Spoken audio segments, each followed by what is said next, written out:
Yes, yes, yes. It is the CastWorthy Podcast, and we are back.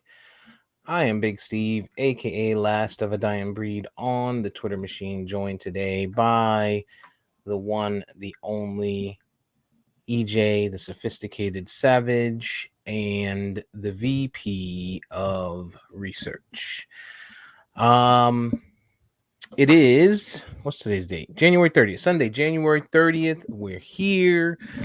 VP with the pump fake on Tom Brady. We're going to get into that. Um, Interesting week. EJ, let's see. How's your week been, sir? Nothing really exciting this week. You know what? Actually, I take it back. Um, on the way out from DC, apparently someone on the local train from Maryland to DC, uh, I don't know if they committed suicide or what, but There you go. died on the tracks there. Supposedly they were in a car, but I don't know how true that was. But rest in peace to that person. Damn. And yeah, All so right. that was yeah, that was a highlight. Interesting start. Uh anything anything else fun? What's up with your little date action? Did you get back with the young lady? Nah, not this week. Not Shots. this week. Starting early. Starting early today. Not this week. Not this week. No. I mean, pretty quiet this week, man. Pretty quiet. Okay. VP, what's up with you, man? How was your week? Man, my week started off fucking phenomenal. One, Bills knocked out of the playoffs. As an AFC East fan, that was fucking outstanding. Tom Brady knocked out of the playoffs, and his career likely might end. We'll get into that later. Even better. Started off beautiful, man. I cannot complain.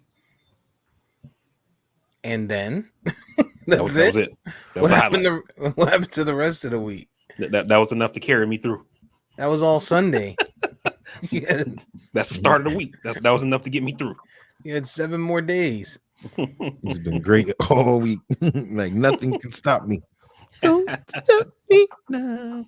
It's been cold, man. It's fucking. I Yeah. see the nor'easter hit you guys up there. I don't know if you got hit in Baltimore, EJ, but and then of course the cold front shot down here, so it's been 30s in the evening, and which to y'all 30 sounds great because you're at 17, but we were just at 75, so 30. Right. That's a 40-degree swing real quick. So somebody need to.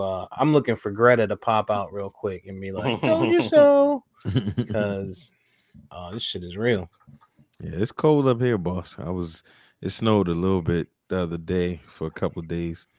Well, no, it snowed like Friday into Saturday. And, I was out there just trying to treat the ground a little bit. Bro, hands was hurting. It's You know, cold as a mug. You're getting old. Treat the ground. I gotta put some salt down. Yeah. Mhm. Yeah. You know how you it is. I do know. I remember. So you didn't get a lot of snow because shit up in Connecticut, they got hammered. They had some like 2 feet. Mm-hmm. Yeah, Connecticut, New York got a little. Our eastern shore got a lot. Like that eastern shore, they got a lot of it, which just rough for them because there's nothing out there. So except the Yeah. boardwalk and different places. But yeah. I knew it was gonna be different here, like weather wise, when I first moved to Orlando, and my first like winter here. I remember like driving around, and I used to see like people who had like sheets and shit like over their plants, and I'm Mhm. like, why the fuck motherfuckers covering up their plants with sheets? Because I mean, I'm a Floridian, but I'm from Miami. Like you know what I mean? Yeah, So last night. I never seen nothing like that before, and now I get it. Like it's cold as shit here, yo. Last night I got home and my neighbor had a bunch of sheets outside. I was like, wait, is she giving? She trying to tell me something? But then I thought, I thought about it. Like, okay, she's just covering up the berries and fruits. I see what you did there. Speaking of covering the berries and fruits, EJ, you had a topic you wanted to talk about. Yeah, man. Yeah. I mean, and this is how I also know I am getting old because I was browsing on my trusty phone here and watching these flicks, these no-nos as we call them, right? And I'm sitting here like watching a couple of different videos. I'm like, yo, why are these dudes using condoms in pornos? Like, I get it. You probably want to be safe to some degree, but the whole purpose of me watching this is to watch you be risky and do something outlandish. And I just thought that was kind of like weird to me. The history of what I've been watching over the years, I barely see that. And it just takes away the moment for me. Just takes away the moment. I can get it. They're I like trying to teach the younger youth, trying to teach the youth to be safe so they don't turn out like you out here playing Russian roulette once a week. That's not me. It's hey, I'm just saying, like, the whole point of people paying to watch the experience is to watch you do something that normal people won't do. And I just felt robbed. But the other part is, I know I'm getting old. I'm a breast man, so I don't pay attention to that area as much. Sure you don't. Anyway, the other thing is, I realize I'm getting old because You are. know how you set that video up and you like, yeah, I'm gonna come back to this. You know what I mean? I'm gonna use this one. I wound up falling asleep with the joint on, like, yo, just wasted a whole night. So no, I don't know about that, man. I don't know about that. you get it in when you have to, huh? Yeah, listen, I have a 4-year-old, so I'm married with a 4-year-old. I don't get no privacy, dog. The only privacy I get is when I'm taking a shit. So if that. And that would be weird. What'd you say you was realizing? I don't remember, man. I remember where we were at when I was saying that. But I didn't. No, I'm not going to talk about that yet, or maybe not at all. It's probably not appropriate. It's CastWorthy Podcast. It is appropriate. Yeah, but I'm trying to turn over a new leaf in 2022, man. Huh? Yeah, man. What are you talking about? So it's been chilly out, and VP have nothing on the subject at all. Nah, I mean, hey, look, man, we know where VP stands. On the second one, that's never happened to me or whatever. On the first issue, with the condom thing or whatever, like protection. If me personally, if I see a scene where they're using a condom, I don't even watch it. I just fast forward. There you go. There you go. Because I don't get it, And then, but part of the reason why that happens is, you guys know where I'm going. I knew it was gonna happen here. Yeah, I mean, it's people who are putting their morals on the porn industry. So it's like it's basically like a trap law, right? Like trap laws or something that happens in abortion issues, and TRAP is an acronym. It stands for Targeted Regulations Against Abortion Providers, right? Mm-hmm. And so you put these regulations in that try to make it hard for these operators to operate, right?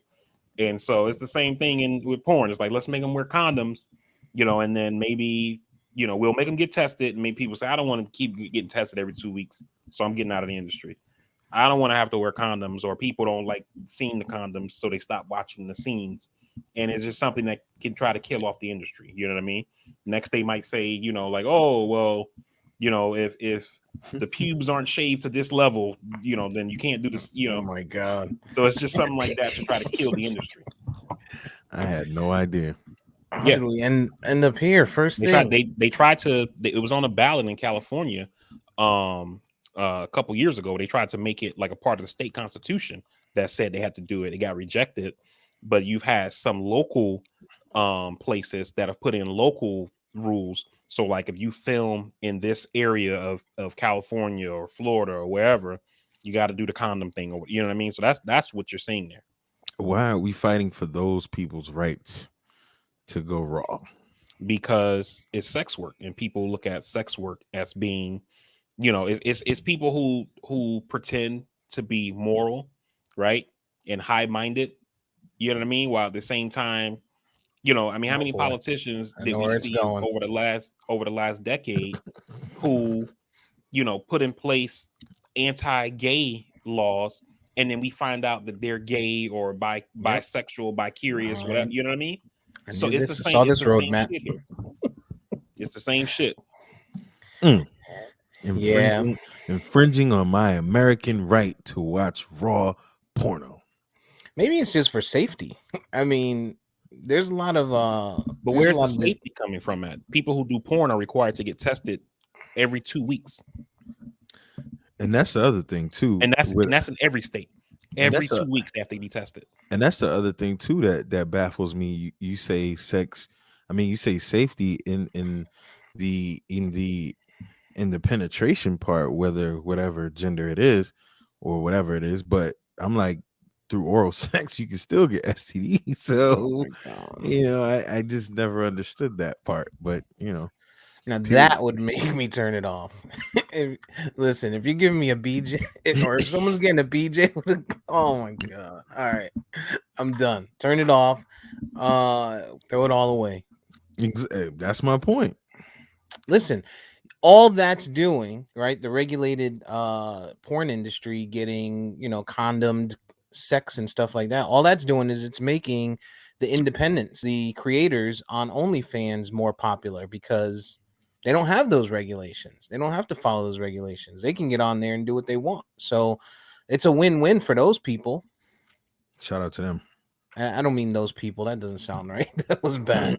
It's a win-win for the individuals who broadcast on OnlyFans.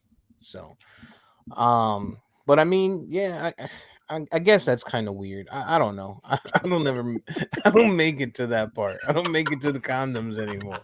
Like soon as the areola pops, it's like, oh, and we're done. Oh, you in full cleanup mode, huh? I'm 40, dog. It's time to flush and hop in the shower. Hey, yo. Ooh, hey, yo. I can't. Oh man, That's the way it goes, bro. So this what nurse else? in New York. What else is going on? Yeah, New York. There was a story that came out that said there was a nurse who was arrested this past week because she was found to have made over $1.3 million selling fake vaccine cards. I got the story if you want me to go for it. See, I need Go to ahead. know her name off top. 2 nurses working on Long Island are accused of forging official definitely COVID-19 need to know vaccine the cards and entering the information into New York statewide database, a scheme that allegedly bought in over $1.5 million. The district attorney in Suffolk County announced Friday the arrest of Julie DeVuno, age 49, and Marissa Ureo, age 44. Oh yeah. Both Who Italian. worked at The mom. Wild Child Pediatric Healthcare in Amityville. Wow. And They the were scheme took two place between Italian people November. selling to black folks. The scheme took place between November 2021 and January 2022. Yo, that's 3 months. They made over $1 million selling fake COVID vaccine cards, charging adults $220 per card and children $85 per card. Dog, just go get the vaccine. Right. You get the card for free. So are the vaccine, right. So are they the problem, or are the people who don't want to get vaccinated the problem? Like that's a lot of people at 220. Like you're talking about a family of 4, right? Let's say 2 parents and 2 kids. You're talking about 440 and you're talking about $600 for a family of 4, and they made 1.3 million. And then people ask 1.5 million, and then people ask, how is COVID still around? Right. And that's why I brought that up when I read the story, is because that shit said they were doing this between November of 2021, like 3 months ago, and now, you know what I mean? And they made 1.5 million. So how, I mean, if you selling the cars for $220 a pop, bro, like, yo, like, you know what I mean? It's like that's a lot of fucking people.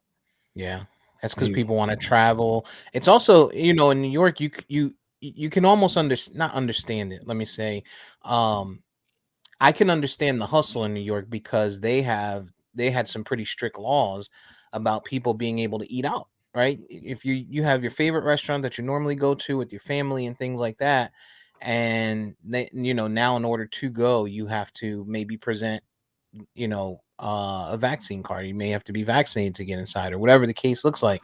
Um, I so would. the knee jerk for people is, well, let me just go get this fake card, and now it's not right. It's not, doesn't make sense. But yeah, I could see how, one might come up. Is it any worse? Would you say that this is any worse than, us, right? That sound us with the PPP loans. Well, I would say that was in New York. Probably, I would say that job push in those 3 months, those jobs, people Mm, probably having jobs needing to be vaccinated to work. Because in Long Island, which Amityville is Eastern Long Island, they didn't have those restrictions on dining and stuff like that. You're talking very Trump ish outside of some of the black places where they were actually at in Amityville. But as far as the PPP, I mean, I would say this might be even worse than the PPP loans in the sense that, to y'all point, how many people are you actually giving this to that aren't trying to get vaccinated? Then you're tampering with government records, by falsifying this stuff. And, at least with the PPP joints, some people, I mean, they were getting caught. They were getting caught faster than anything. And it really didn't have any impact on the general body at large right here, right now. We could probably make arguments economically down the line or whatever. Plus, they got caught in there, trying to recoup that. But to y'all's point, there are people here walking around like, yeah, I'm good. I'm vaccinated with the fake card. And, they're really not. And in the scheme of what this social health experiment that I call it a social health experiment is trying to do. You know what I mean? We trying to see what these vaccines are gonna do for everyone, and here y'all are faking. So Right, and to add to that, I would say that the vaccine card scam is worse, and the reason why is that in a place like New York, unlike here in Florida, they seem to be trying to still take this thing seriously, right? And you have restaurants and things like that are asking people to show their vaccine card to come in to eat. And here I am, maybe I'm a person who's immunocompromised or something like that. I don't go out that often, and I say, well, I'm going to go out to this restaurant. They make people show their vaccination status and stuff like that, and I can feel a little bit more comfortable eating here, knowing that all the people who are here with me in this restaurant are vaccinated. And then it turns out there might be a couple of people who got a fake vaccine card who are in there, and then they're asymptomatic. I get sick, and then something as small, as Omicron or even a cold or something like that could literally kill me if I'm an immunocompromised person. You know what I mean? And so that's why I think it's worse, because to EJ's point, with the PPP loans, this is something that the government can eventually go after these people, right? I mean, during the whole PPP thing was stupid to begin with. Like, if you were trying to scam it, only because we're not in the 80s anymore where everything's done by paperwork. All these government systems are linked, through the web. So they're going to catch it eventually. You know what I mean? So those people will be dealt with at some point. But, for people who went out and had a false sense of security because of places checking vaccination statuses or whatever, those people could be sick and could have died. You know what I mean? There's no way to prove that, but we know that it likely happened. to be clear, like I always say, the vaccine doesn't stop the spread, but in the scheme of the social experiment of trying to get to a place where we can stop the spread, you keep having this setback because people aren't participating in the herd immunity theory. Right. So that's yeah. Yeah. So the vaccine's not going to stop it. It's going to minimize it. Minimizes. Masks are gonna kind of help it. So you pair the two together, right? It's like, like we just talked about, birth And control Steve, and condoms, and Steve, right? let me get in on that, right? Because you're making an excellent point, right? Whoa. Right. birth control and condoms. A couple of weeks ago, me and my wife have COVID. We're in the house with our son and our two nieces who were here because our nieces came up for Christmas, and then their dad got COVID, so they couldn't go back home. And then while they're here the extra week, we get COVID, so now they're stuck another week. You see what I'm saying? But the whole time that we're here, anytime that we had to be around any of the kids, we wore masks. Me and my wife are vaccinated. All the kids are vaccinated. They never got COVID, even though they're in the house with us. Even though we stayed away from them for the most part. But at times when we had to come out the room for some reason, we all wore masks. Everybody's vaccinated. The kids never got sick. Yeah, and keeping distance, right? So you pair all of that together, and it's gonna help, right? But it's these individuals with the false information, and people that might be traveling using these fake cards, and you can only do but so much. And then you got the people that are anti-mask, right? Forget about the vax. It's, go that next level. I'm not getting vaccinated and I'm not wearing a mask. It's interesting that you guys say that we got here because, just in the last couple of weeks, it's been real weird. Like I had an office or have an office, right? And, good friend of mine at work a couple Saturdays ago, he came in, it was a slow day. He came in, we're chatting probably for about maybe an hour and a half in my office, right? But that was when the things were spiking and stuff. So during, normally I wouldn't have worn my mask. Like before that, it was, kind of like sit over there in that chair, you're distanced, right? But I wore my mask. He was in there. And then the next day he called me and he's like, hey, I woke up, wasn't feeling good. Tested positive, and then he ended up, going and getting the PCR and tested positive. So for me, I'm like, fuck. So I waited a couple days, no symptoms, no nothing, right? So I didn't waste my 2 home tests that I had before they started sending out these 4. I didn't want to waste it without symptoms, and I didn't want to wait in line for 3-4 hours. But turns out I was fine, right? So you throw all of that together, the fact that I'm vaccinated, he's vaccinated, I'm boosted on top of being vaccinated, right? So and we both had masks on, and we were in a room, probably an 8x8 office, 8, maybe a 10x10 office for upwards of an hour talking, right? It's not like we were just sitting there reading. We were talking back and forth. So there's a chance of bodily fluids to hit the air or droplets or whatever they want to call it. And it kind of worked out. You know what I'm saying? So I just think you pair it all together, and that's kind of that's what they're saying. That's what Fauci and the CDC and that's the whole thing, right? Like with any regimen of things to keep you safe, keep you healthy, etc. A lot of it is a multi-tiered system, right? So if you want your heart to be good, for an example, right? You stay away from fatty food, stuff that's super salty, and then you exercise a little bit. Go on a 30-minute walk, lift some weights or whatever, Yeah, doing just one of those will help. But if you did all of them, it makes the chances even better. And it's the same shit with COVID, right? You get vaccinated, you get your booster, wear your mask, practice social distancing when you're in small places or in large crowds, and you can lessen your chances. The vaccine is minimizing your viral load, right? You're wearing the mask, which is helping to prevent projectiles from coming out of your mouth and things like that. You're wearing a mask, so even the air that's coming out of his mask when he's exhaling or whatever, it's maybe helping you not breathe that shit in. All of that shit helps. And here you are in a room with a dude for an hour, both vaccinated, you're boosted. I don't know if he's boosted, but y'all both got on masks. He pops COVID, you're fine. Same shit with us. We're in a crib together. My apartment's not huge.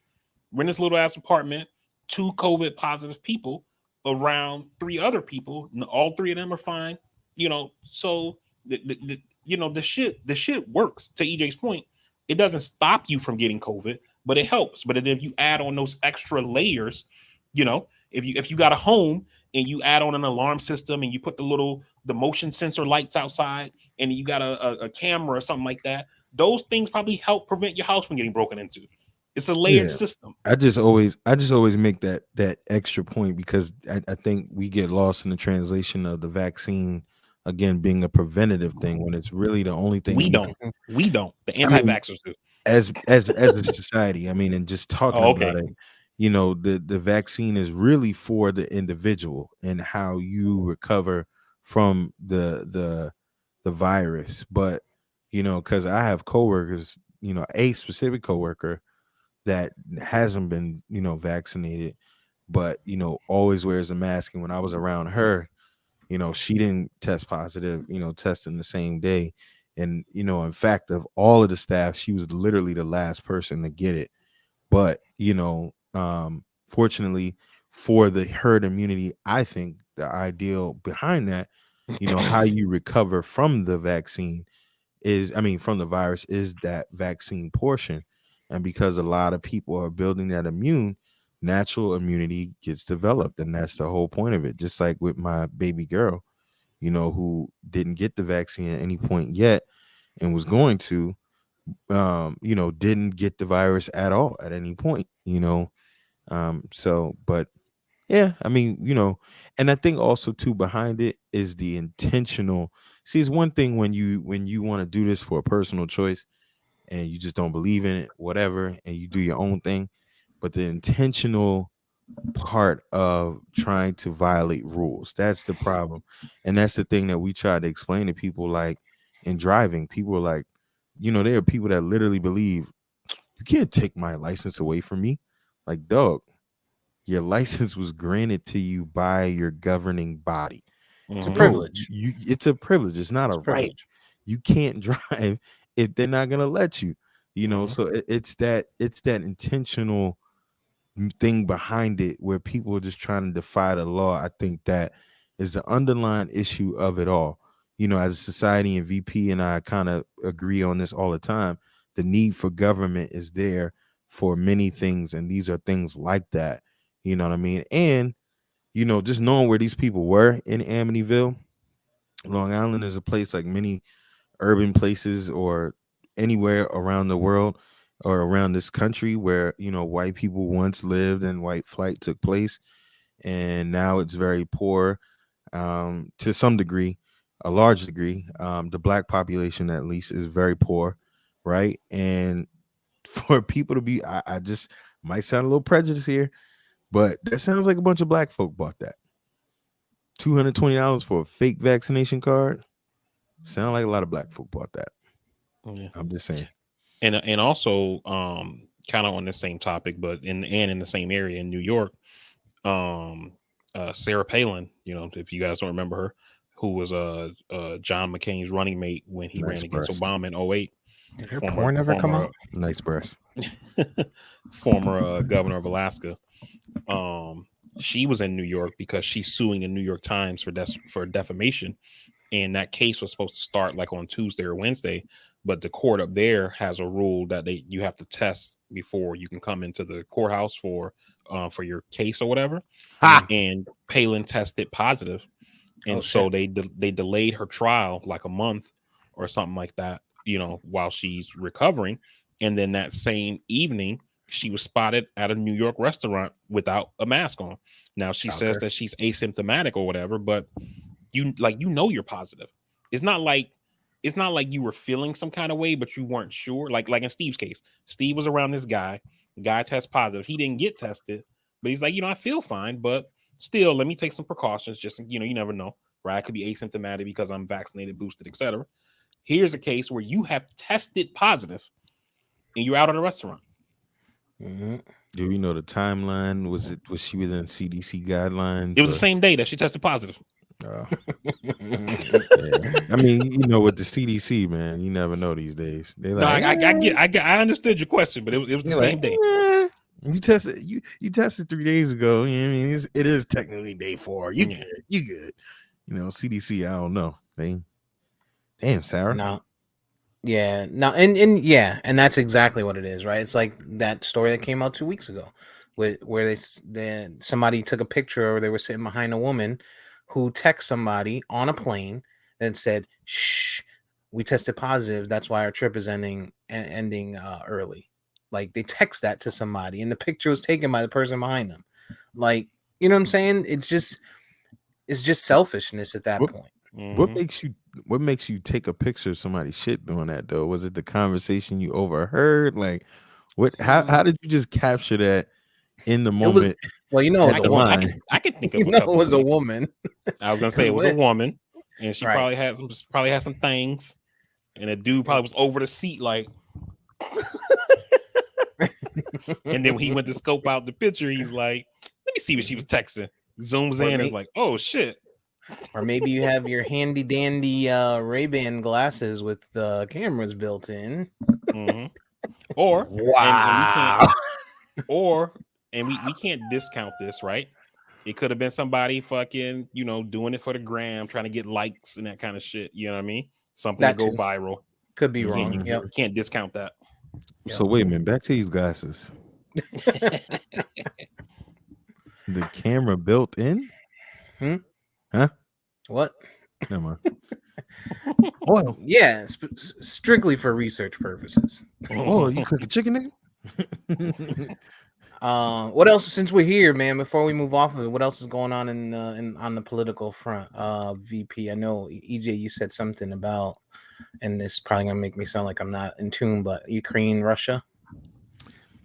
Yeah, so Russia's threatening, seemingly, apparently threatening to invade Ukraine, and Joe Biden is all worked up and upset, that Russia is threatening a potential ally there, and Ukrainian government is like, niggas ain't about shit, dog. They don't really want that work. Joe was like, nah, it's gonna happen. So, preparing to mobilize to, I don't know what they're gonna do. I mean, I say let them duke it out. They've been doing this shit forever, but yeah, that's one thing. I mean, that's the hood version. I know VP has the technical aspects of it. So essentially, what's happening here is that there are two things that are happening, and they're kind of connected, even though they're two separate things. One is you have to remember back before there was Russia, there was the Soviet Union, and the Soviet Union collapsed in the early 90s at the end of the Cold War. Once the Soviet Union collapsed, there are multiple states that were within the Soviet. So think of the Soviet Union as kind of being like the United States, right? There were multiple states that were within the Soviet Union that became independent countries. Ukraine being one of them. Ukraine being one of them, right? So Vladimir Putin has made no secret that he wants to make Russia great again. You know what I mean? And part of that is he wants some of these states that became independent to basically come back within the fold, right?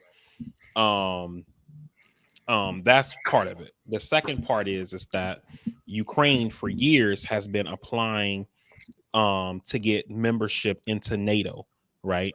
Which is the strategic alliance between the United States and multiple other countries, right? That was started back in the 1940s. Ukraine wants membership of that, and Russia doesn't want NATO on its borders. And part of NATO's their I don't know, like maybe like their bylaws. It's called something else, but you just kind of get you in the frame of mind of what I'm talking about.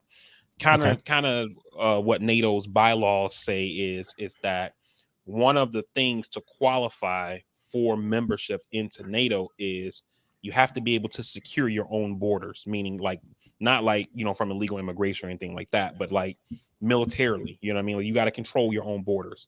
And so some folks think that Putin continues to do this shit with Ukraine to basically prevent them from being able to join NATO because they can't secure their own borders.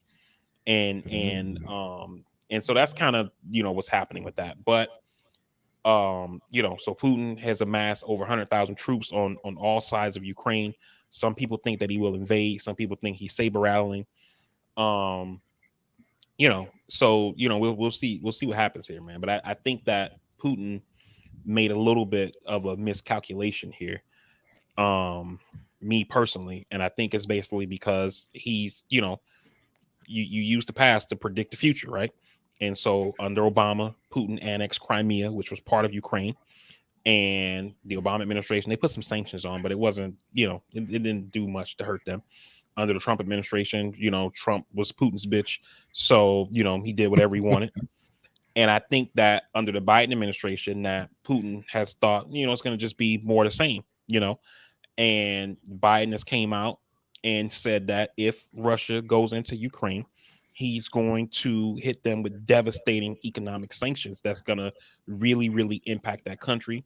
He's already talking about cutting them off from semiconductors, like computer chips.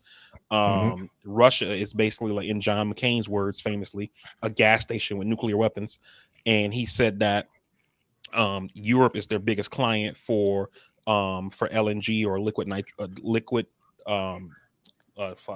nitrogen gas, or liquid natural gas. Sorry, I don't know what's that nitrogen. And Biden is already working on plans to start sending Europe natural gas from Canada and the United States, so that way when he sanctions Russian oil and gas, Europe can still get their energy or whatever. You know what I mean? And I think that, me personally, I think that Putin didn't think that this kind of shit was going to happen, that it was just going to be more of the same, where, we slap some light sanctions on them and they continue to move on like nothing happened, Okay. So what does that mean in layman's terms? Like, does that mean that, Putin decides to set it off? Like, it could be a thing, or are we just talking like it's a political thing and it'll probably blow over? I mean, it's mostly a political thing. We're not going to go to war with Russia. Putin knows that. We know that. The main things, I think, for us in this country is that, one, we can see with any kind of global conflict, it always impacts oil prices. So if oil prices go up, we'll see the cost of gas go up. The cost of gas goes up, the cost of goods go up. We're already dealing with inflation, and now if it costs more to ship those products, through trucking and other things like that, of how we move goods, we can see inflation get worse. It's going to impact the stock market. So, most people invest in the stock market through their 401k. Some people do it directly, but we'll see impacts there. But those are kind of the impacts it'll have on like everyday people. You know what I mean? I mean, for the Ukrainian people, obviously it's going to fucking suck or whatever, but more than suck. Yeah. But as far as like, we're not going to send troops over there to get involved or anything like that. We're not going to get involved in any kind of war, but we still could see impacts in the economy. Gotcha. Okay. Well, that's interesting. I guess that's something to watch, specifically because the economy is in shambles already. Fucking just the, like you said, the gas, the shipping, the, fucking, a lot of people were saying through the snowstorm, people going to stock up and stuff at supermarkets, that shelves were kind of light up there in the Northeast recently. Add to that, the inability to get there due to roads being frozen and shit like that. I guess it just makes it even more challenging. So I didn't know you were gonna go. I thought you were gonna just say shambles and kind of let that hang there. So let me jump on that real quick. So the economy is not in shambles. This is actually the hottest economy in the past 38 years.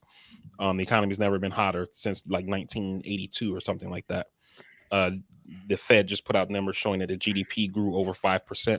Trump promised 5% quarter after quarter growth, year after year growth, never got more than 3%. Biden's first year, 5% economic growth, which is fucking outstanding. Also, inflation and supply shortages and things like that are signs of a hot economy, because that means that people have money to spend and they're spending it, which is why you can't find shit on shelves or whatever. What a jackass. So isn't that what Biden said? Oh, to the reporter, he called him a dumb son of a bitch. Oh yeah. The guy said, do you think inflation will be a good thing to run on in the midterms? And Biden was like, got caught on the hot mic saying, yeah, more inflation is going to be great. What a dumb son of a bitch. So but yeah, real professional president. So let me play. He went crazy over that. How could you talk to somebody in the media like this? You know how they do. They pretend like the last 4 years didn't happen. Trump called Chuck Todd, a reporter for NBC News, a stupid son of a bitch on Twitter and the mic like multiple times. You know, That's what reporters happens when you're old white male.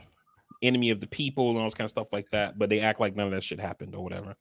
The other thing, I don't want to stay on politics too long. I know you guys want to move on.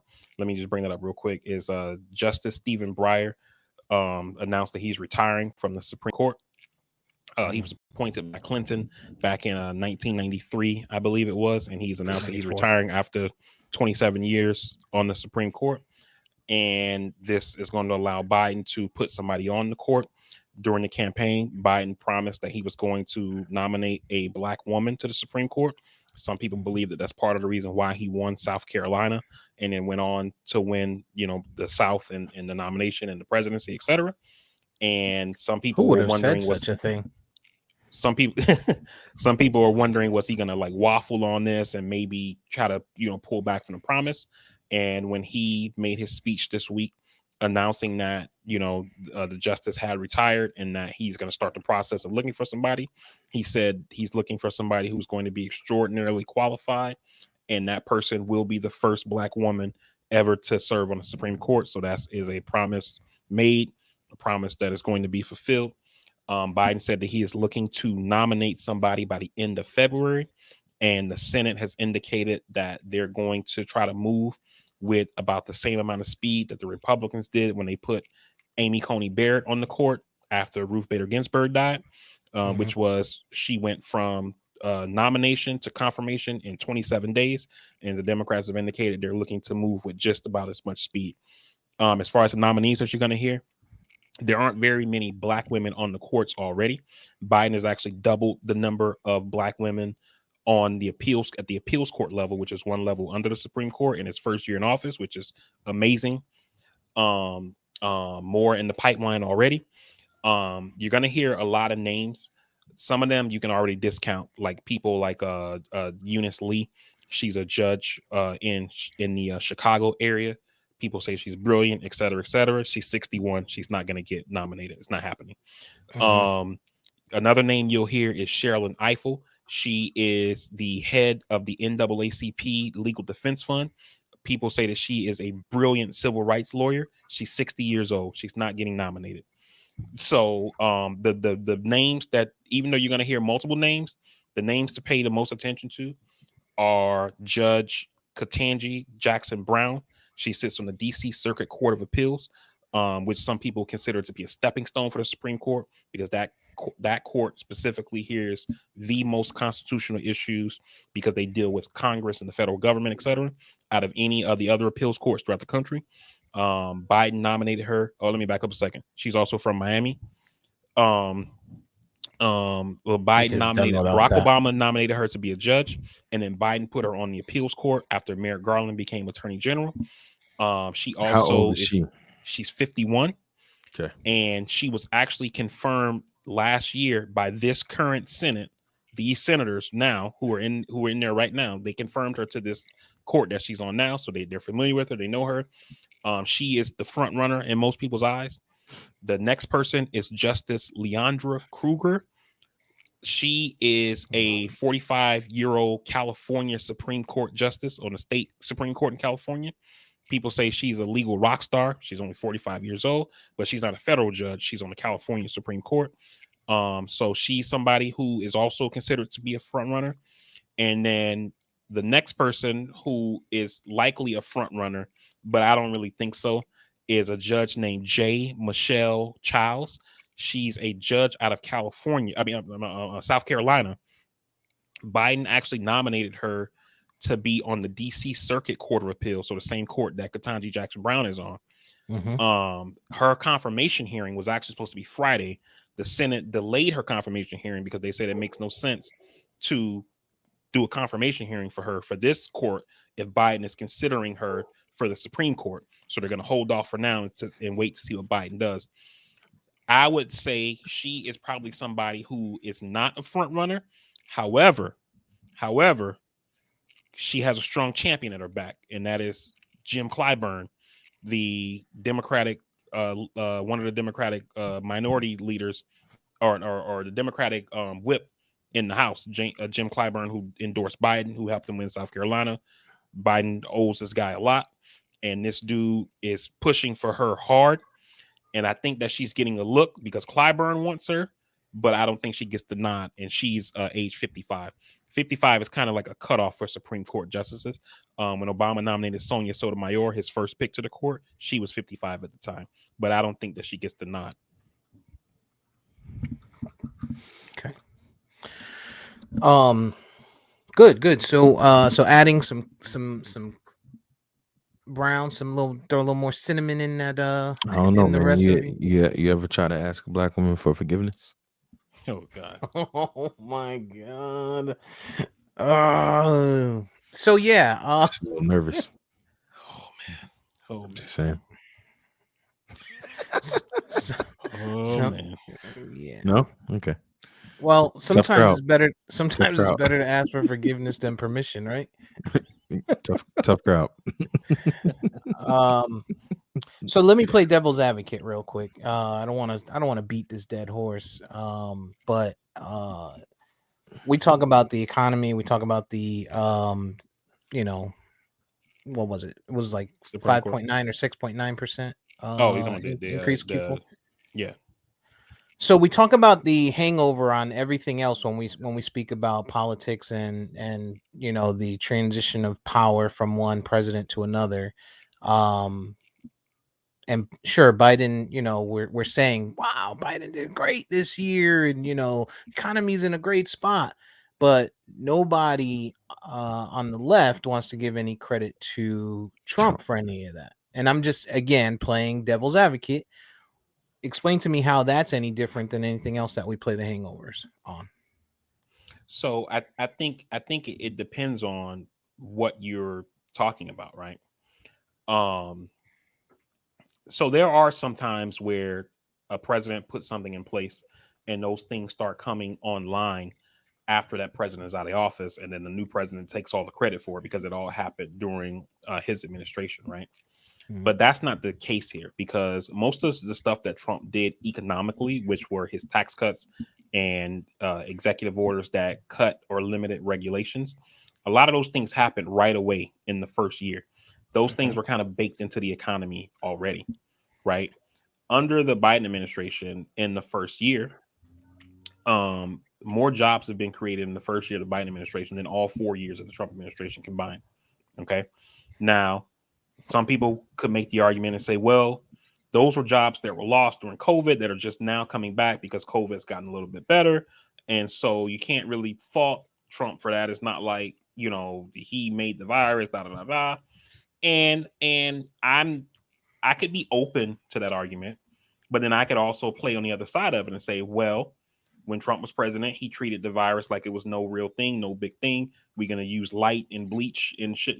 People can drink bleach or put light in their body to get rid of the vaccine. You don't need to wear a mask. Don't get vaccinated, yada, yada, yada. Who cares about a strategy?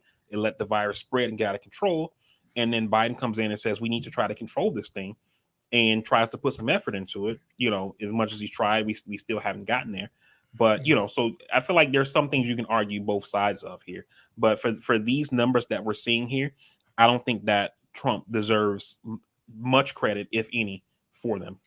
I think he definitely has to. We can't pick and choose due to affiliation and how we feel about the president personally.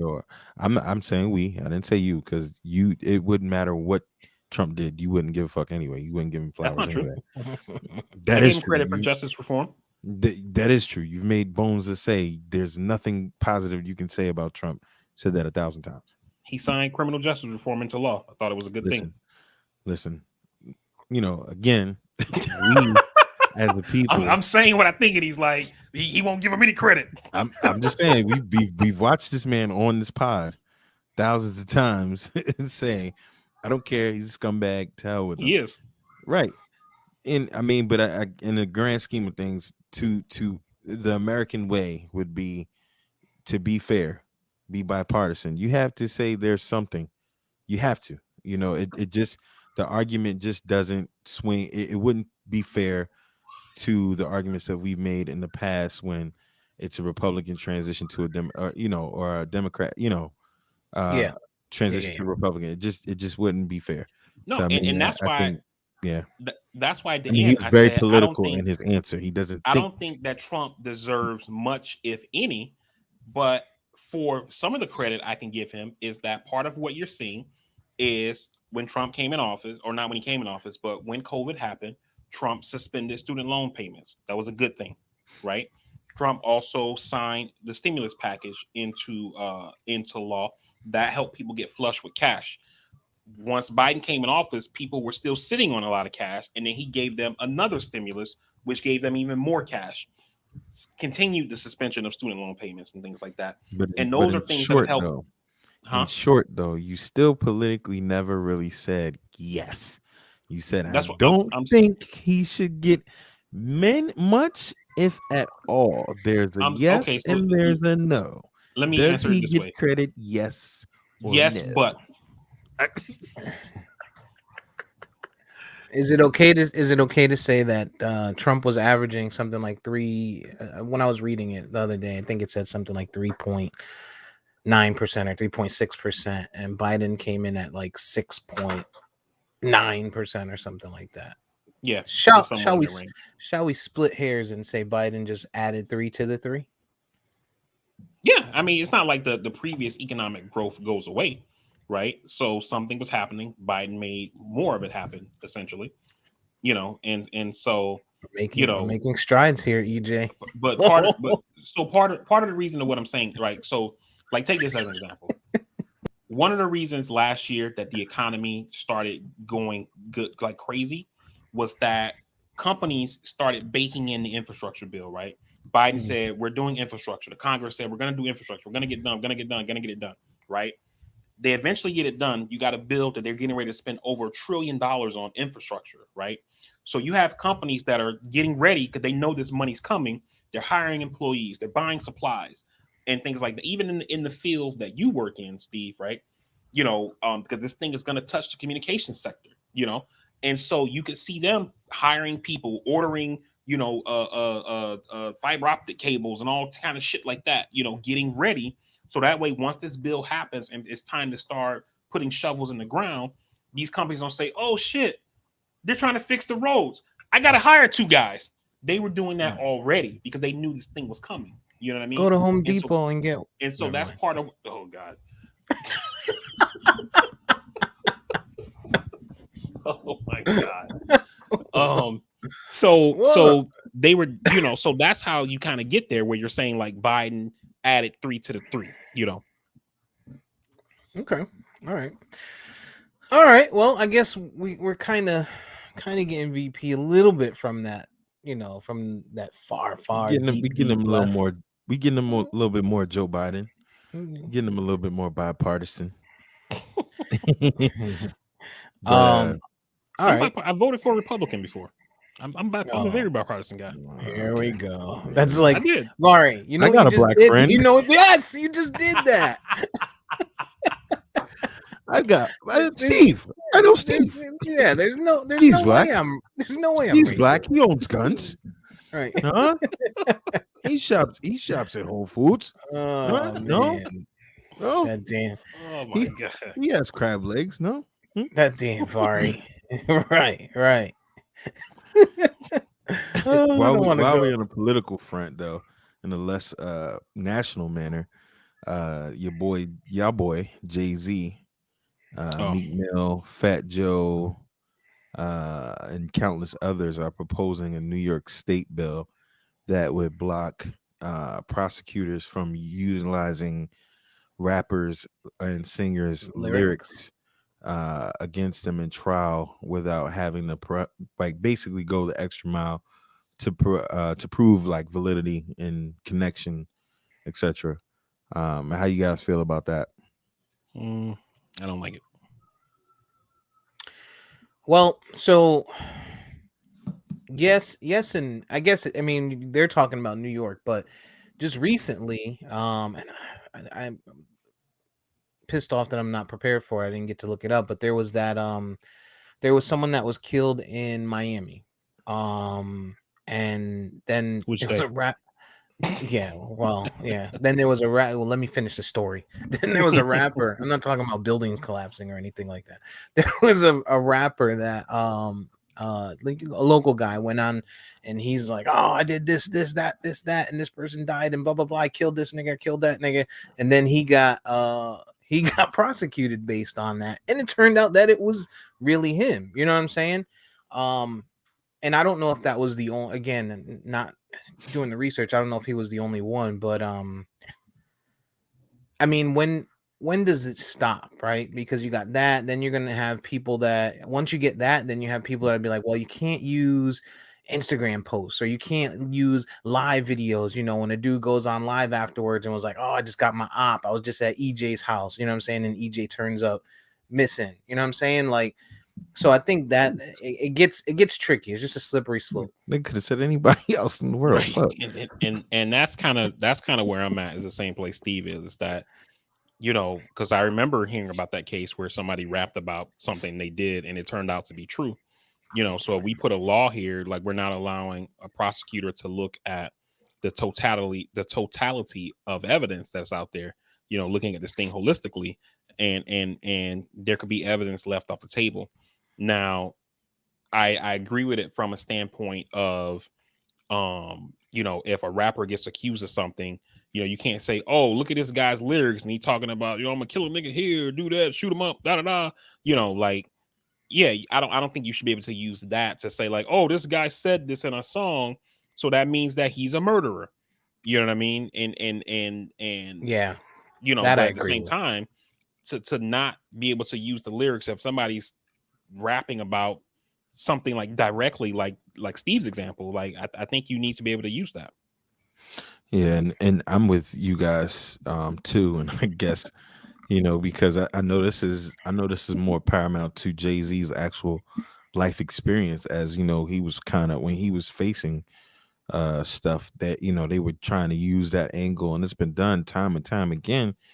But I think at his age and his stature, right, I kind of struggling to the point like, this is what you going hard for right now, like to some degree, should we, and somebody of his ilk of time and stature and all of this 444, and this is one thing I always knocked him at 50 something years old, still talking, still getting on these tracks, talking these drug bars over 30 years ago. It's just like, where are we going? Where are we maturing with the music? We know how influenced the youth are today. And, you're fighting for something when there's so much other shit that we could really be getting behind, in New York State, not necessarily New York State legislature. I can't say specifically what might be on the ballot on the docket, but, New York City is as violent as it ever has been. Just shit going on. Like, I just feel like it's other fights. Granted, To he be could have, fought. yeah, he could afford to do what he's doing. It looks great because Jay-Z likes to do shit that looks great for the industry, for his peers, etc.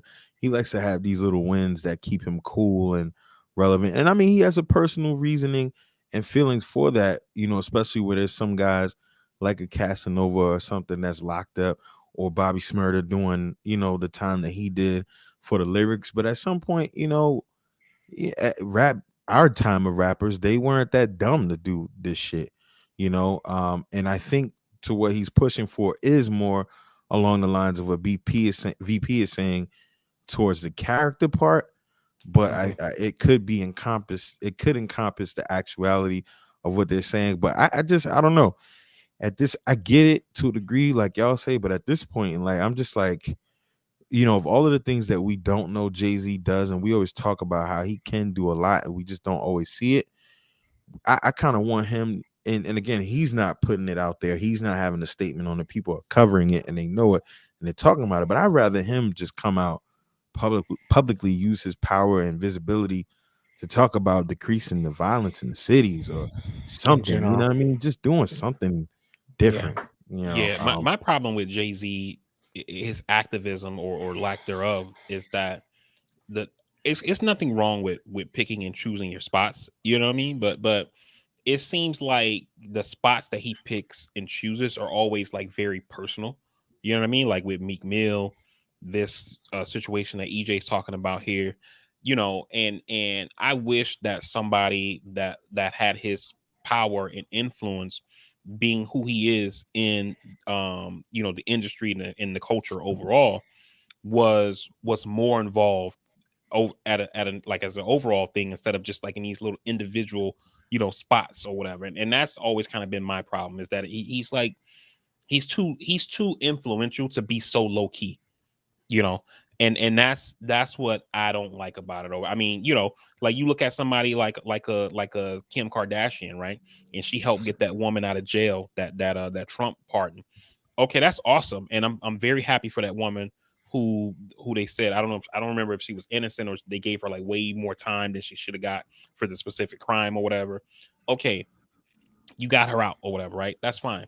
But you're somebody that's worth hundreds of millions of dollars. And if you ever listen to anybody who, when they get a chance to go on the news, which is not often, from like the Innocence Project, one of the things they talk about is we have to pick and choose these cases that we take on, because these things are incredibly expensive to try to fight to get these people freed.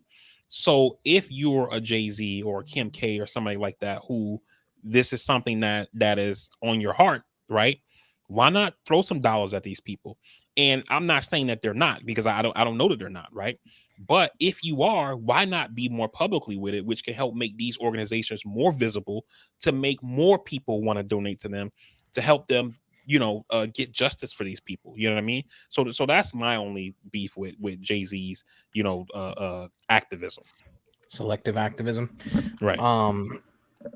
Yeah, and you know, just from the original point, I think, you know, that's a big piece what VP said, right? Not being able to make an attack on someone's character based on their lyrics is important.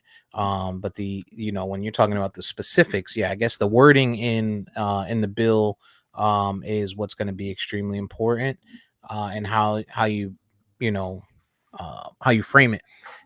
Because I mean, shit, you go to the next level, right? The next step, and you got somebody like VP, feminist, that'll be like, you know, when you talk about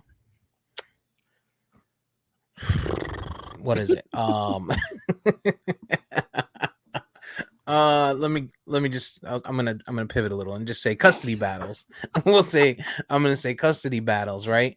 Because you could do the same thing, right? The woman could say the same thing 99% of the time, they're gonna win anyway. But a male, right? A man can say the same thing about a female artist who's out here talking about, I'm sucking dick and you know, my kids Cheerios and shit like that. Like, you know what I'm saying? And then I go to court and I'm like, look, she talking about, you know, my kids Cheerios got nut in them. You know what I'm saying? Like, so I guess, you know, What?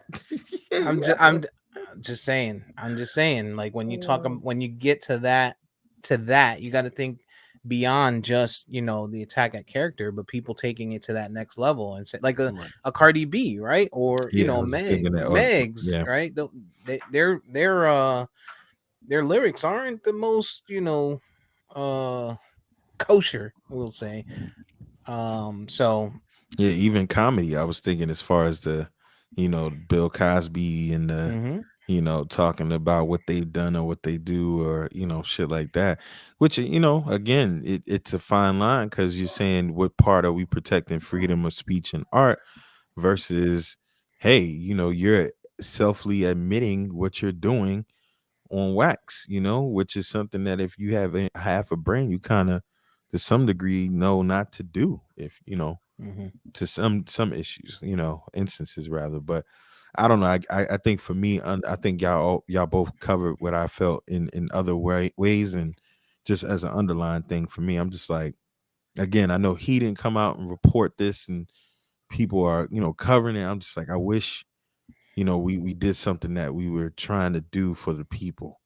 You know what I mean? Like Vari said, this is aimed towards his peers. I'm like, I wish there was something viral that we could do for the people.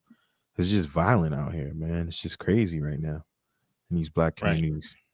And for somebody of his status, there's not even a lot he has to do to move people, right? Like I remember, you know, Trevor Noah from the Daily Show. He It's my did, guy. Yeah, he did a segment. You know, it was like a 6-minute segment on like one of these. It was like, I think it was like a bail project for people who were out, like the Black Lives Matters protesters, right? And then when they did the thing on the Daily Show on Comedy Central, and then when they uploaded it to their YouTube channel, it had a link in it saying, you know, if you support these causes, you can click on this link and donate to this bail project to help get these people out of jail who are you know, being locked up at these protests or whatever, you know. And I was like, oh shit, I watched it, I support that. I threw him $20, you know. And on the thing, it even shows you like, this is how much money that we've raised so far, you know. And at the time when I donated, they had raised like 80 grand. I don't know what the total was, you know, but even something like that, you know, like you the next time you put something on Title or whatever, you could have a link in it that says, hey, you know, if you're interested in this kind of shit, you could donate to this thing that's going to help people or whatever, you know. So there's, you know, there's more he can do. On another note, Chiefs. It makes sense now. Yo, I saw a meme on, and it might have been on your Instagram, of like, it was like Joe, but he was like inside of a boot. It was like a huge ass boot, and I didn't get it, but now I get it. yeah. Fat Joe, man. Fat Joe got to relax. He got to sit down somewhere, man.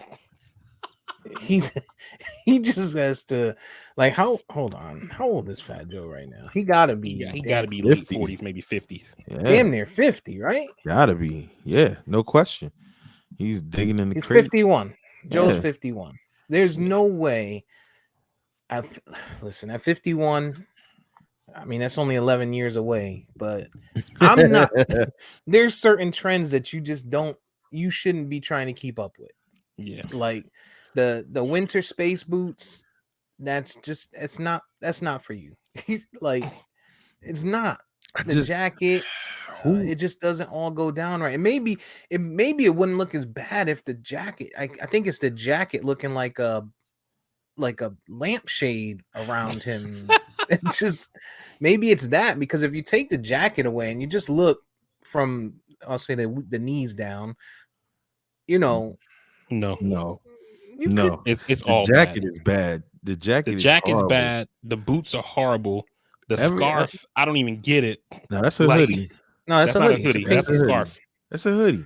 Look at the color on the hoodie, and then the color at the bottom of the jacket. It looks maroon at the bottom of the jacket, and then the hoodie is pink.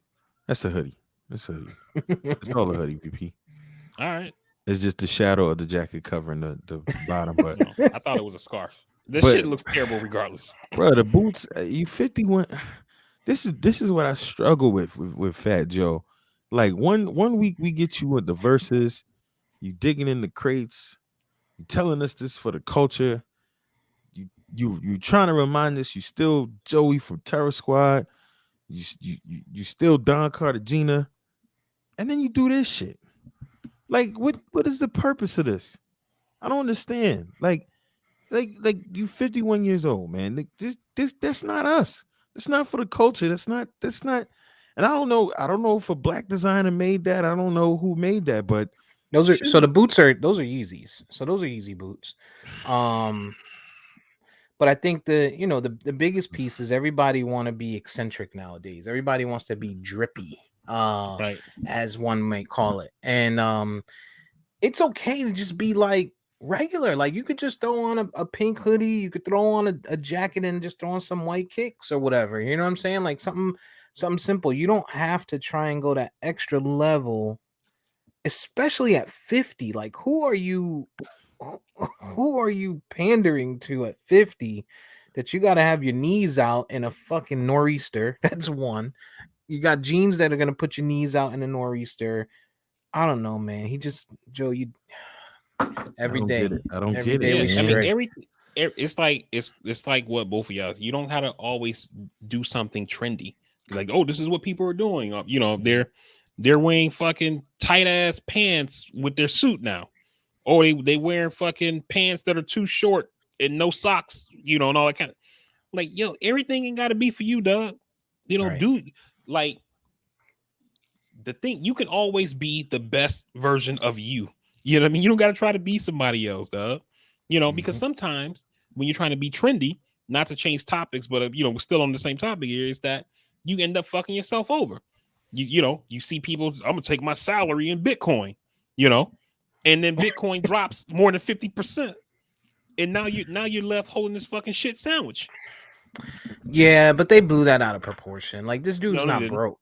Yes, they No, did. it's not that they're broke, but the point is that they thought, oh, I'm gonna take my salary in Bitcoin because I'm gonna hit a lick, right? They thought they were gonna be like the one guy last year who did it. He took his $13 million salary in Bitcoin when Bitcoin was at 28,000, and then Bitcoin shot up to 64,000. I don't know if he sold, but if he did, you know, he just made $13 million just like that. You know what I mean? So they thought they were gonna do the same. But Or maybe they just thought, you know, long game. Maybe they thought, let me get this 750,000 in Bitcoin.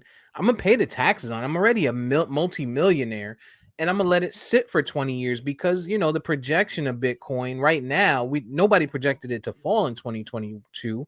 Everybody was like, oh, it's gonna skyrocket 21, 22. But ideally, you see where the world is going with the metaverse and shit like that. We're talking about Odell here, so you're probably right. He probably not just him. was The mayor of New York City did it too. He was right, but Odell was probably looking for a lick. You got some people that are pretty intelligent that are doing this, that are making these kind of decisions, and I would think that some of them are probably playing for the long game. Think of it like this, right? They could say the same exact thing. Let's say somebody took that payout in Apple stock. Nobody's gonna be like, "Oh, this motherfucker is stupid. How dare he?" You know what I'm saying? Know why? You know why? No, I don't. I know why you think. I know why you think. Here's why I think, and here's what I think the real reason is, right? If we compare Apple to Bitcoin, Bitcoin is computer code on the blockchain. That's all it is. If your Bitcoin disappears, there's somebody you can call. There's somebody you can sue, right? Apple is a real company. They make real products.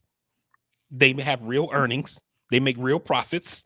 So that's why nobody would question it. But who do you call and sue if Apple crashes? Yeah. If Tim Cook dies tomorrow, hopefully he doesn't, and they don't have anything lined up, right? I mean, we've seen that they've been okay since Steve Jobs died, but realistically, they haven't done anything major since Steve Jobs died. They've been able to sustain. They haven't. I'm ready to answer your question, right? I already see. Who do you call? Who do you sue if something happens to Apple, right? What happens is that a company has its market cap, right, which is the value of the company, of all their assets, their buildings, their products, et cetera, et cetera. All of that shit would get sold when the company goes into bankruptcy, and then the shareholders, the people who own stock in Apple, can sue for their portion. Are they going to be made whole? No, but they can get something back. But that's the if point. Bitcoin goes to shit, we don't know how. We've already seen in the past that when stocks crash, you know, you could say all of that shit. That sounds good, but people have walked away with nothing. So I think that the piece of the underlying piece of what Steve is saying is that the risk, stocks in Bitcoin, etc., they live in the same vein that the risk reward and the unknown is all there. It's all there versus could have just took your motherfucking check and put it under the mattress. And here's the thing too, crypto is volatile, right? So they're counting Odell's money and other people's money, not just saying Odell. I'm going to use Odell because he was the poster boy of it, you know, for everybody. It's an easy number, 750K. They're saying it's only worth 412K now. But they're also assuming that he just took that 750 and just let it sit there. There was a point where Bitcoin did spike slightly last year as well. And he's a millionaire, so he wouldn't do anything. But if you're talking about somebody, you know, that's an everyday person that maybe they have, you know, 40,000, 50,000 in the bank, and they take a salary and they go to a company that's like, hey, we'll give you your first year up front if you take it in crypto, you know, and we're going to give you 60K. How's that sound? And they're like, all right, give it to me. And that 60 turns to 80 in 20 days. They might sell. They may, a year from now, once that 60 is worth 20, everybody's talking this shit, but they might have taken that 80 and made 20 off of it. So it's all assumptions right now. No, and you're right. And crypto is volatile, but you can't, I don't think people can have the same outlook, or I think people should have the same outlook there as they would if someone did it with stocks. And I just don't think they would. And the point that I was trying to make overall is just that you don't got to get on every trend. Is all I was trying to say. Is that, you know, hey, you know, because he's a multimillionaire, but from what we know about athletes and how they burn through cash, because they don't have sound, financial advice or whatever, right? From what we know, he's a multimillionaire, but we don't know that. We're not in his pocket, you know what I mean? But I would rather have my 750 grand in cash than have 750 grand of this thing that now is only 400 grand. So, and again, we don't know what the future will hold for the price, where maybe it goes up and it's worth 4 million and people are like, oh shit, this was the smartest thing ever. We don't know that either way. You know what I mean? But what we do know is that he could have had $750,000 in cash and he wanted to be trendy. Same thing with Eric Adams, mayor of New York City, and multiple other people who've done this in other sports or whatever. Sometimes you don't got to jump on every trend, is all I'm saying. But if you let it sit there, and let's say Bitcoin bounces back, and let's say by 2024, Bitcoin hits 80,000, nobody's going to turn around and recant the statements that they made in January 2022, calling Odell a dumbass or trendy, especially considering now he has a baby, that was just born. So you're talking about, fuck it, all right, well, it was 750K. I'm already a millionaire. My wife makes stupid money. Even if that 750 is now 400,000, I'm gonna pay the taxes this year and I'm gonna let it sit and I'll just leave it there. Maybe 15 years from now, 20 years from now, the kid will be good, right? Because it's not going to die forever. It's a long game. It's going to be a long game. Crypto's going to be there. The metaverse is expanding. They're getting to a point where you're going to be able to buy stuff in the metaverse using cryptocurrency. Like, it's going to expand. It's just the matter of, how long and what's the wait time on that. And so I just think, that they blew it out of proportion. If it's me and you and we're talking about 750K today, yeah, give me the cash. Like, I'm not taking the risk. I don't want it. I don't even want it in Tesla stock. Don't give me it in anything. You could tell me tomorrow that fucking Elon Musk is going to put out, the chip that's going to make people's brains fucking smarter and live forever. Give me my cash, dog. Like, but when you're talking about these multimillionaires and shit like that, I'm not what that is. People like to beat Odell up just for being Odell. Pause. While we're here, man, since we kind of transitioned into some Odell combo, this will be a quick week for us too. Actually, it won't. Let's get into the NFL. Let's get into the NFL. Where do we start? Multiple topics, man. We got head coach vacancy, retirements, hires, teams that got knocked off last week, teams playing today. We're just pick your poison. So Sean Payton is retiring. That's some fuck shit, right? Still has time on his contract left, right? Mm-hmm. Everybody, everything positive about this guy. Everything being said is just, he's just phenomenal. He's amazing, all this shit. And then I rewind to Bountygate. And I was watching the Netflix movie with Kevin James. I almost started that last night and decided to watch something else. Yeah, me and the kids watched it, and it was a good kids movie, and it was funny, but it takes me back to the time of Bountygate where all of the NFL sports world was ripping this dude a new one. And for the criticism people have gotten with this COVID and all of this other stuff, it's just funny how we're prisoners of the moment sometimes. And now that this dude is retiring, Sean Payton just monumental, and then we talk about it. We talk about Aaron Rodgers won Super Bowl and how he isn't all that, right? This guy, Sean Payton, only had one Super Bowl. Mm-hmm. Only been successful, really. I mean, overall, career-wise, don't get me wrong. Win percentage, and when you're talking about the Saints franchise that was pretty trash before him, this dude only has one Super Bowl and Bountygate over his head. Why is it that he's so revered and not being hated on?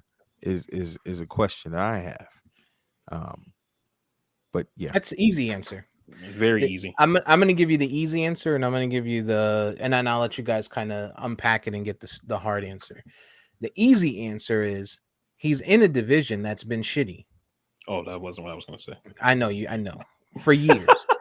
I'm going to give you the logical answer, the not get canceled answer. He's in a division for years now that has been shitty. Right, the Bucks have always been shitty. The Panthers were shitty, and who am I forgetting? Falcons.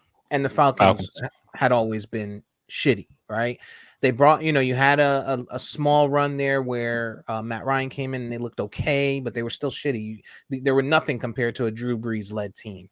The Panthers, they had Cam come in. And he looked good for a bit, and then he just had the mental breakdown, and he got the black quarterback treatment, and they went back to shit. You know what I'm saying? Started being trendy. Right. Tampa, yeah, trendy with the fucking hats. Mhm. Tampa was always shit. They were always shit. They got lucky one year, and then they got Tom Brady, and now they're good, right? So even with good players before Tom Brady, they had Jameis and a great, almost the same team. They were shit. But that's why he's always run a division. He's had a quarterback, a Hall of Fame quarterback, and I don't think anybody's taking that into consideration. He had Drew Brees, who's a Hall of Fame quarterback who year after year just made that team better no matter who was over there. He had I'm losing sight of the wide receiver, big tall wide receiver that he had previously. Michael. Not Was it Thomas? No, not Michael Thomas. Michael Thomas is now, but previous. God damn it, EJ! I'm surprised you're not all over this. Was you talking about the guy the Dolphins took in the first round? Ted Ginn? No. Saints, I can't think of nobody in New Orleans. Oh, come on. Well, anyway, I'm not getting it. And then he had Jimmy. So he had Jimmy Graham, right? Yeah, so he's all so they've had a good team, and they've looked like they've been running shit, but no one's looking past that. They're not getting granular. So what EJ is saying is, through all of that success, the same thing people are saying about Aaron Rodgers, me included, through all of that success, you only got one Super Bowl. So why Tampa has two. So why are we calling you great? Or granted, one Super Bowl should get you in that stratosphere, but to the level of the praise is what I'm referring to. Right. I mean, one is basically all of the stuff Steve said, and I'll boil it down to, winning cures everything, right? And so because of being in a shitty division, you having basically an all-star team amongst shit teams, you're able to dominate the division mostly year after year, multiple playoff runs, a Super Bowl win. Not to mention you can't discount when the Super Bowl happened. This is the year after Katrina, and so everybody praised him and Drew Brees for reinvigorating the city. It had all that kind of connotation around like these guys were the saviors of this city, and that kind of thing like that. Like Drew Brees actually living in New Orleans instead of living in the suburbs. You know what I mean? So Marquise Colston. Oh yeah. So I think it had that kind of vibe to it of why he gets all this praise. But not to mention, part of the problem with the media overall, but especially in sports media, this happens a little bit in political media, but especially in sports media, is that journalists who cover these sports teams are friends with the people that they cover. They text, they go out to dinner, they spend time together in the off seasons and shit like that. You know what I mean? And so the people who are writing the stories, they have some kind of interest in it because it's like, oh, this is my homie. You know what I mean? So it's the same thing like when you hear the Dolphins smearing Brian Flores. No, I don't mean that. I'm saying like when you hear how when something comes out and about somebody and they say, oh, this person says something, racist or sexist or whatever. And then that person who's a friend of them is like, I mean, this is hard for me to believe because I've never heard anything like that. I've been around this person for 20 years. And it's like, yeah, the white guy that you're friends with, black man, didn't say anything racist around you. You know, that doesn't mean the motherfucker's not right. You see what I'm saying? Yeah, I got And so Gruden, and that's part of the prime problem example. there is that Tony Dungy with Gruden did the same exact thing you're talking about. What do you mean? Really? Tony Dungy came to Gruden's aid, basically. Oh, yeah. Okay, I forgot about that. Yeah, you're right. You know, and so so did Mike Tirico. You know, he's like, oh, I've spent all those years in the booth with Gruden on ESPN. I just can't imagine. We ate chicken together. And this is what's crazy about the Mike Tirico thing, right? And Tony watermelon martinis. This is what's crazy about that situation, and kind of makes my point, right? Is that somebody didn't allege that Gruden did something racist a year. It's like, oh, we were at a bar and he called me a nigger. You know, and you're like, well, I don't know. You know, I've known this guy all these years. Who heard was, that? Written down. It was written communication. Mm-hmm. You know what I'm saying? Right. From his email. Right. And so to make it seem like, I don't know, you know, that's right there, champ. It's crazy, but that's part of the reason why is the media. It's the same thing that you see, and we'll probably get into it when we get to him with Brady and Belichick. You know, I bring up the tapes. Me and my brother had this thing going back and forth yesterday. My brother said, "Oh, he's the GOAT. You know, what a wonderful career." Da, da, da, da. He is the GOAT. And I'm like, yeah, you know, I'm cool with all of that, but you can't discount what happened with the tape scandals. You can't. You can't take that off the resume. But because the people who control the narrative, i.e., the media, they've taken it off the table. We don't hear about it anymore. It's just Brady's gone to 10 Super Bowls. He won 7. He's the GOAT. End of story. Point. Period. That's it. And you can't do that. I agree. Wait a minute. Let me rebut that just a bit. You do that with Brady, but you don't do that with Kobe Bryant. You had a problem. So? You had a problem when what's her name? Oprah's friend, Gayle King. When Gayle King, we had a problem, and I'm not gonna say you, I'm gonna say we had a problem when Gayle King came out, and you know Kobe passed away, and it wasn't because of timing. It was people that are like, no, how dare you? His career was great. He's a great man, right? But with Tom Brady, there's no statute of limitations. Not the same. Because it's not the same, and I didn't do that. The court. One is off the court, right? So we're not, because we could talk about the person off the court, right? They could be scumbags off the court. We talking about on ball, on court, on field performance, in that Kobe's never been accused of cheating in the NBA. Tom Brady was a part of a cheating scandal that, because of their tactics, contributed to his on the field success. He cheated on his wife. Who, Tom Brady? That's neither here nor there. It's alleged. It's neither here nor there. No. What I'm saying is you're saying that it improved his performance. There's no 100% proof to that it improved his performance. Was there something that took place that one can say improved? Sure. But there's no proof that deflated balls had anything to do with it. There's no proof that the tapes, there's no proof that Tom Brady watched those tapes. Let's not say maybe his individual performance, but to his individual level of success. Organization? To his individual level, to his total level of success as an individual on those teams. Because again, in football, this is a team sport. So we can't say Tom Brady won those Super Bowls by himself. He did not. The thing is, in that whole conversation, who had the tapes? The staff, right? Right. So we now take that season away. If we take that season away in their level of success, you got to take a ring away. So only has 6 rings. That impacts. No, yeah, so now he only has 4. He won 3 of those Super Bowls before we found out about the tapes. Okay, so he has 4, let's say.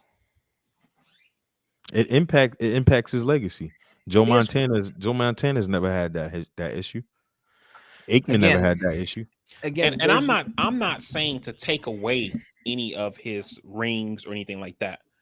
All I'm saying is that when you judge his career holistically, when you want to say, he's the GOAT or whatever, I would probably prefer if you said he's the GOAT of his era, because the rules were different in every era when Montana played, when he plays, and then somebody who's going to play 50 years from now, etc. You know what I mean? But when you judge him, you have to say there's a period of time that is questionable for this guy, because we don't know what he knew. Even if he never saw the tapes and only the staff did, right? They allowed him that gave him a competitive advantage, known or unknown. And then you fast forward into, if you think about the Tom Brady era, his biggest rival was Peyton Manning. We lived to watch the Sunday night game between him and the Colts, right? Or him and the Broncos once Peyton went to the Broncos for those couple years, right? And think about, and EJ probably can speak to this more directly, given that he's an athlete, right? People like to be like, oh, athletes got short memories, all that kind of shit like that or whatever, right? How much pressure do you think Peyton put on himself every game to try to get past this guy, knowing like, man, every time I play this motherfucker, he beats me. He stopped me from winning all these championships that I could have won because of how great I've been, or our team is, et cetera, et cetera, et cetera. And now you've put undue pressure on yourself to try to go in to win a game that you have this competitive disadvantage in. Again, I don't know that happened or whatever, but it could have, because we know how much pressure athletes put on themselves. You're putting so much into this argument against Tom Brady's greatness and career that you brought in another great quarterback and his mental state based on that to try and say, well, the tapes had something to do with that. No, I didn't say he had something to do. I said they could have. We don't know that. Listen. Did it happen? Absolutely. Can you say without a shadow of a doubt, 100%, that they had something to do with his success? You can. You don't know that he watched the tapes. You don't know that the defense watched the tapes. It might have just been the play callers, and the play callers might have played a play. It might have been just Belichick, and now you can discount Belichick. But you don't know. You don't know all of it. We don't know 100% of what took place. So, can somebody do that in their own personal opinion? Absolutely.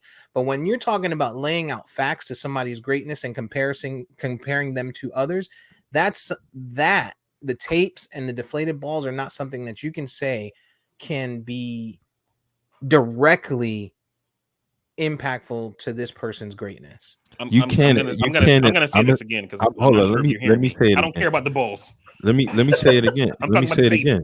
The deflated balls has it something to be said about that too. If we're talking about how well Tom Brady would have played the position at quarterback based on what he could do, it doesn't speak to his level of talent, his level of execution. No, but holistically, when you're talking about his career and the level of success as a team sport, you do have to look at it, because he may not have won if his team did not have an overall advantage. If the coaches are knowing what the other team is playing, this is football.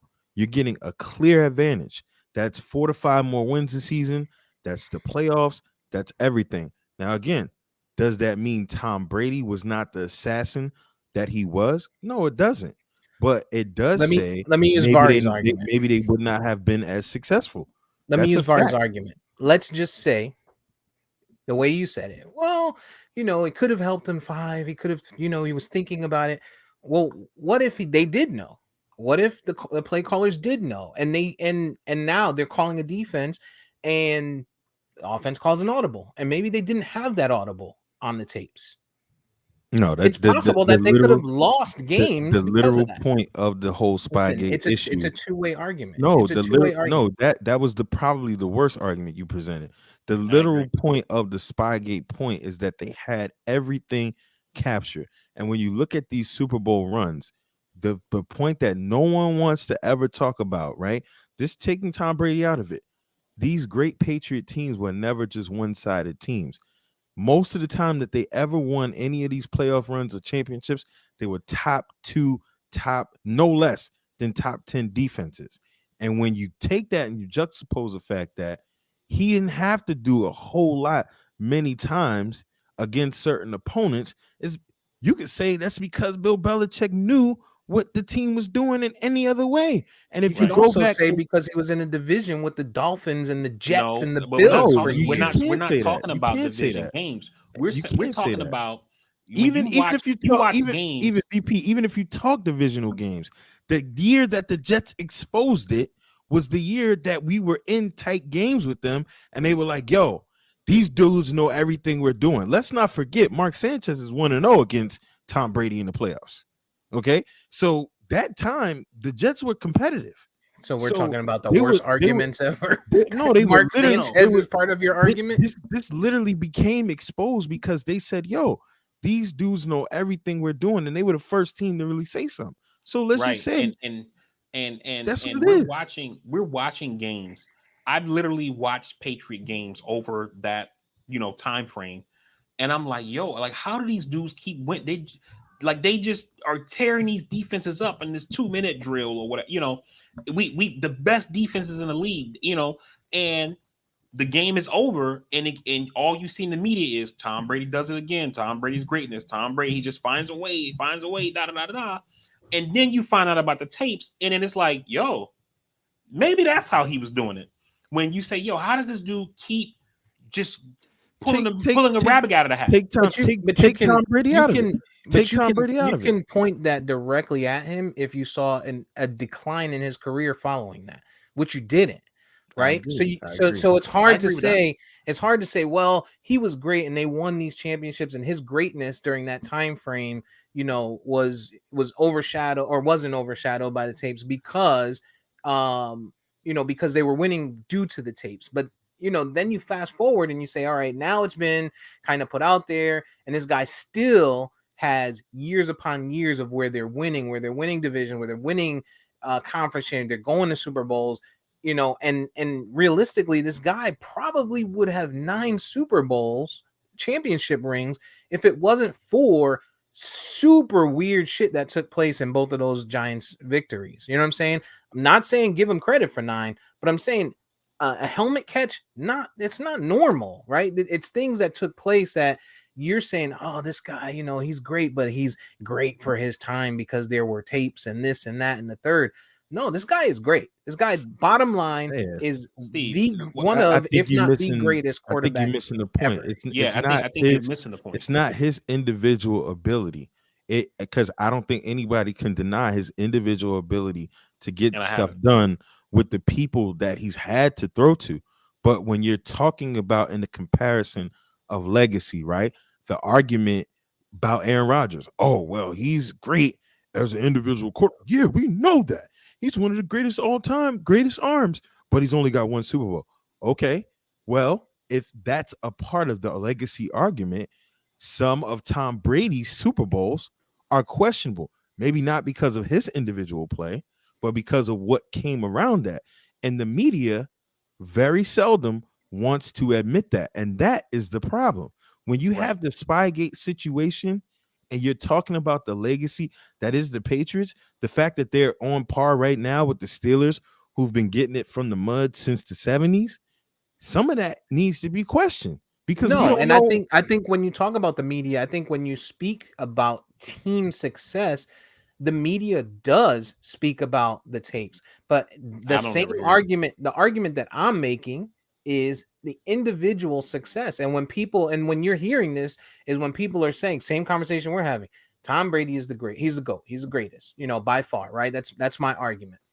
People are saying that in the media, and the person that's on the other end of it, that's playing the same role that you guys are playing, is saying, yeah, but he had the tapes. You know what I'm saying? And the point that I'm making, that I'm sure has been made millions of times in the media, is that you can't discount his individual greatness and ability, which you guys are saying the same thing.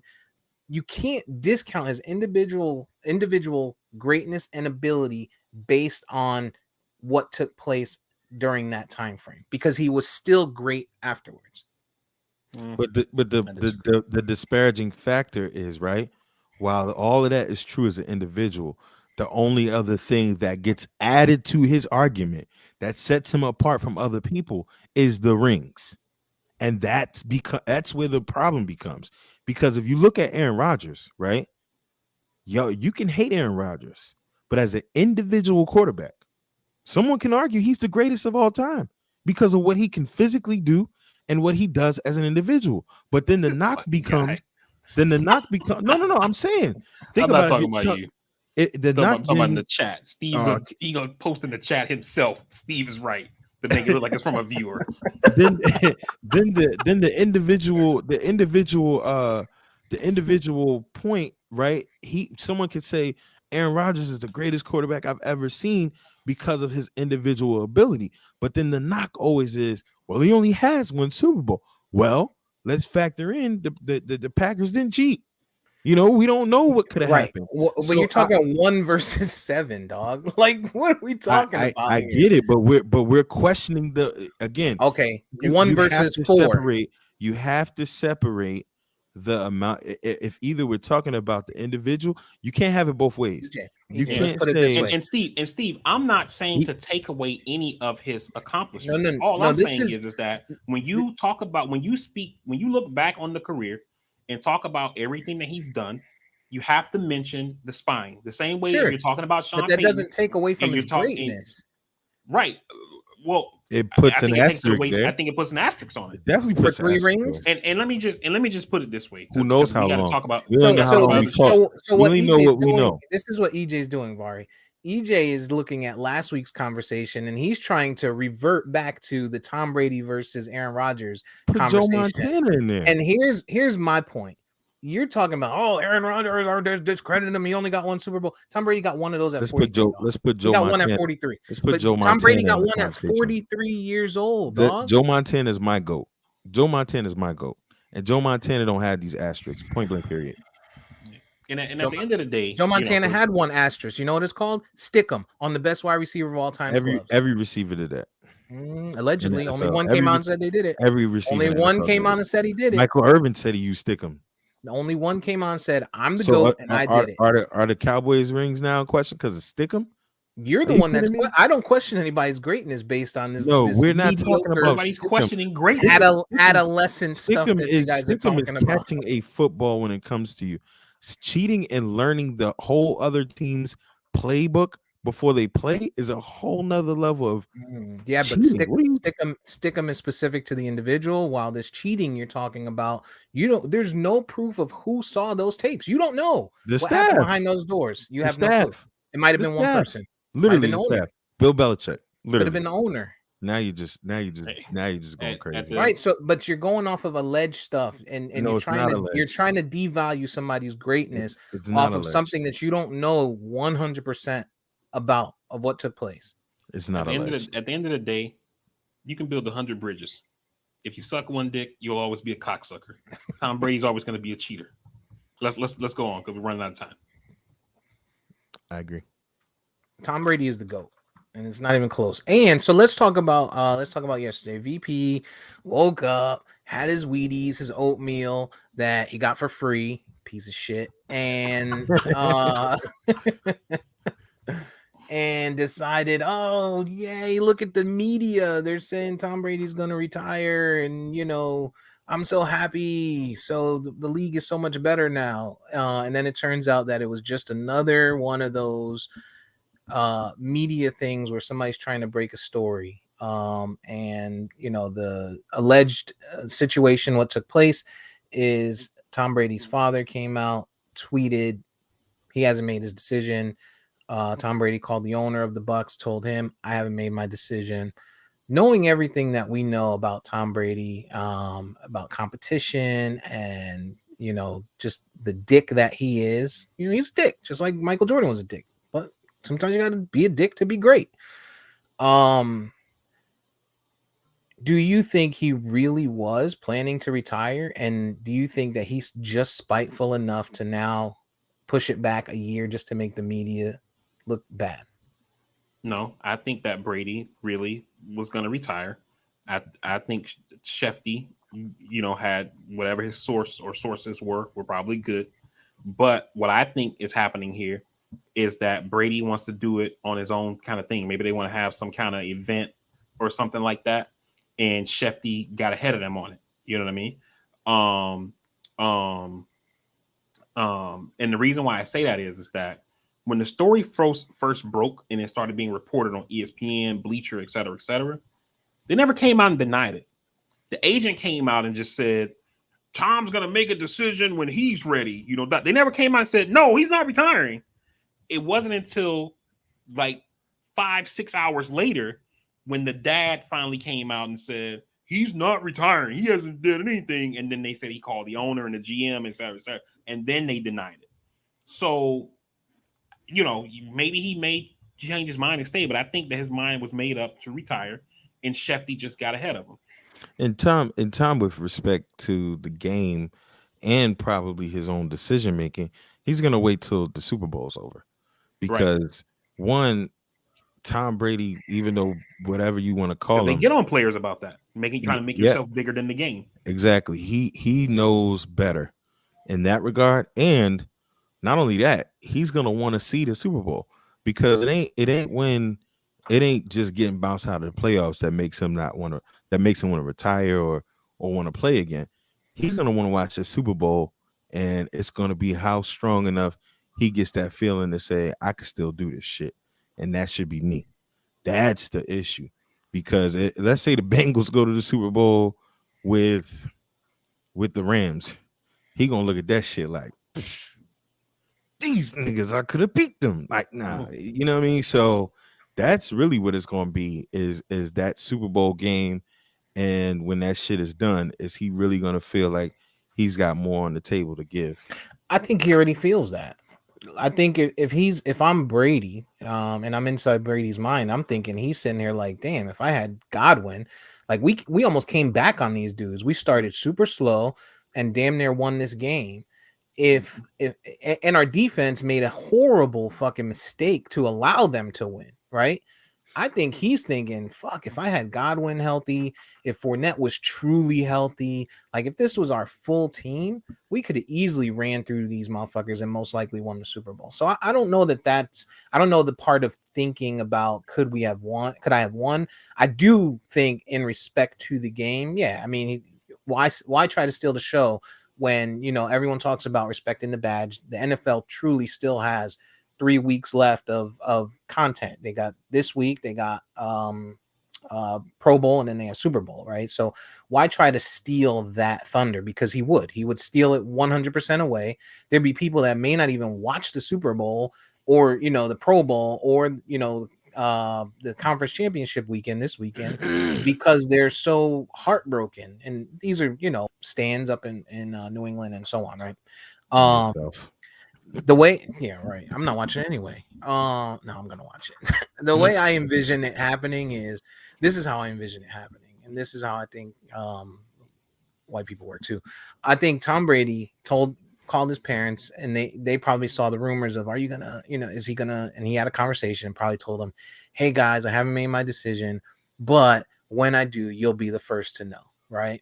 And maybe he had some conversations and some meetings, and somebody got the info and was like, hey, this is classified. Just got out of a meeting with Tom, but don't put this out. He's calling it quits, but he wants to get to his parents first. And Shefty's like, nigga, like, boom, gets it out there, right? And then Tom's parents call, you know, they finally wake up, you know, senior citizen nap, see Twitter going crazy and reach out to him. Tommy, you told us we would be the first to know. And his father, you know, he's like, oh no, I haven't made a decision. That's bullshit. So his father takes to Twitter, and that's how I think we kind of had yesterday take place. But in all honesty, like if I'm Tom Brady at 44, I'm coming back one more season. Because they got so close, because the Bucks have an opportunity to actually, I mean, the division is they're in no danger of having a difficult division. The NFL has made it now to where we see where the quarterback position, you don't get touched. So Tom Brady rule. So the chance Another of asterisk.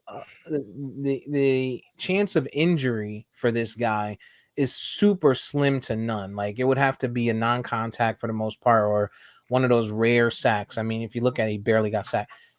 If I'm him, why not give it one more go? See if you can get that last ring and go out on, you know, like Peyton Manning did, and go out on a win. Oh, he should have did that last year when should have did that when they won. That's clearly not going to be the motivation because he had a chance to do that. He could have walked away after that first one. Well, he had a 2-year deal. So now he's at the end of his deal. Retirement. Yeah, but also they knew it was possible that 2-year deal was only going to be a 1-year deal. It's retirement. It ain't like he's gonna try to go to another squad. You win the championship. Right. But it's also the one team where they brought back all of the personnel. Yeah, I know, and added some great but to your walking off in the sunset point, he could have walked off in the sunset then. Yeah, but when you're a great athlete, to your point that you made previously, you think, well, maybe it's my point. You think you can always win. Like you got the best defense. You got the best defense in the league. You might have the best 1 or 2 wide receiving core in the league, and these guys brought in more support for you. Why not try to double up and then just go out at the end of the? That's what I'm saying. He doesn't know when to quit. So you saying he wants to walk into the sunset, he could have did that. You know what I mean? I think that's the furthest thing from his mind. I think he wants to keep doing it till he can't no more. But he literally, if you want to talk about storybook ending, to put it on the line this season after you won, that was one of the biggest risks you could have taken. And they took it. Like you said, they loaded the team back up. Next year, now you have to contend with the factor that, is everybody going to be here? Are we going to be as good? Are we going to be the same team? And are we going to have even a shittier season or worse? You never know. With contracts and everything else going on, you don't know what Tampa's going to be bringing back to the table. Right. And Steve, that thing you said about like the parents, all kind of stuff, that's what I don't know if it's a parents thing, but that rings true to me only because of like with what I follow in politics. So as an example, in 2008, when Obama named Biden, they were the first campaign to kind of go digital, social media, text message, things like that, right? Using the internet to campaign. And the Obama administration, in an effort to collect people's information to be able to send them text messages and stuff like that about voting in their area, whatever, said, hey, sign up for our campaign and be the first to know when Obama decides who's going to be his VP. We're going to send out they were going to send out a mass text message the morning of, right? And what happened was just after midnight on Friday night, before the Saturday they announced Biden, John King from CNN broke the story and said, it's going to be Biden. And then the next morning, the Obama people were like, what the fuck should we do? Should we send a text message? Like, motherfuckers already know. You know what I'm saying? Mm-hmm. And I think this is what happened with this Brady situation, is that either, it could be like you said with the parents, they were going to have some kind of event or something like that. And then Shefty got wind of it. Yeah. Or got his invitation. Like, hey, we want you. Yeah, we want you here. All right. All right, there's a lot more going on in NFL, but I think it's important for us to also get to well, let's make these two picks real quick. Who you guys got? Who do you want? Who do you want, and who do you have? I got the 49ers. I have 49ers Chiefs. Is that Rams, who you guys want to win, or who you guys think is? Who do you think? So, like for me, I want the Bengals and the Rams to win. What I think is going to happen, I think the Chiefs and the Rams are going to win. I want the Rams and I want the Chiefs to win, but I believe the 49ers and the Chiefs will be there with Mahomes getting another one. Yeah. I want the Chiefs because you guys know I say I like Mahomes. I'm a fan of his. Okay. I want the Rams more of a personal bias issue, only because we own the 49ers first round pick. And it's already deep in the first round now. The best it could be is 29th. So, I just can't go a week without talking about the Dolphins. Gotta find some you said, who do you want and why? I'm telling you why. I didn't say why. I said who and who do you think? All right. I think that was what I think. It's unfortunate that we know why you don't want the 49ers to win. And I also think, and Steve, I also think that the Dolphins want to hire McMichael or McDaniel, the 49ers offensive coordinator, as the head coach. And if they want to hire this motherfucker, we need him to lose so he can start building a staff, so he can get hired and start building up his the people under him. The Dolphins. Why would you think? Steve, as a Cowboys fan, I mean, the 49ers and y'all have had beef forever, and they broke your hearts this year. Yeah, but that doesn't come into my mind. If anything, if they win, no, if anything, if they win the Super Bowl or the NFC, that's great because I can say, hey, we lost the NFC Championship. A team, Yeah, or you know what after I you mean? calm down, yeah. No, I don't I've care. seen it happen. No, what I want is I want Stafford to get a ring. I would like, as much as I hated Odell because he was on the Giants, I would like for him to get a ring. I want to see a lot of those guys on the Rams get a ring. Which is why I want them to go. And with the Bengals, I'm just, well, you guys know I hate Tyreek Hill, so I hate him, and so I'll never pick the Chiefs as a want. And I think I bought into the Joe Burrow. Like this guy he's a G. He's a Yeah. He G. seems I like the tell guy. you, I tell you what, Seems like the guy. if they do go and somehow get there, I mean, even if they just get there, not win, but they get there, I mean, Ravens fans, boy, they gonna be feeling Yeah, that. I don't care about the Well, let Ravens, me but ask you this because you know everything I'm seeing from Burrow, he looks like the guy, right?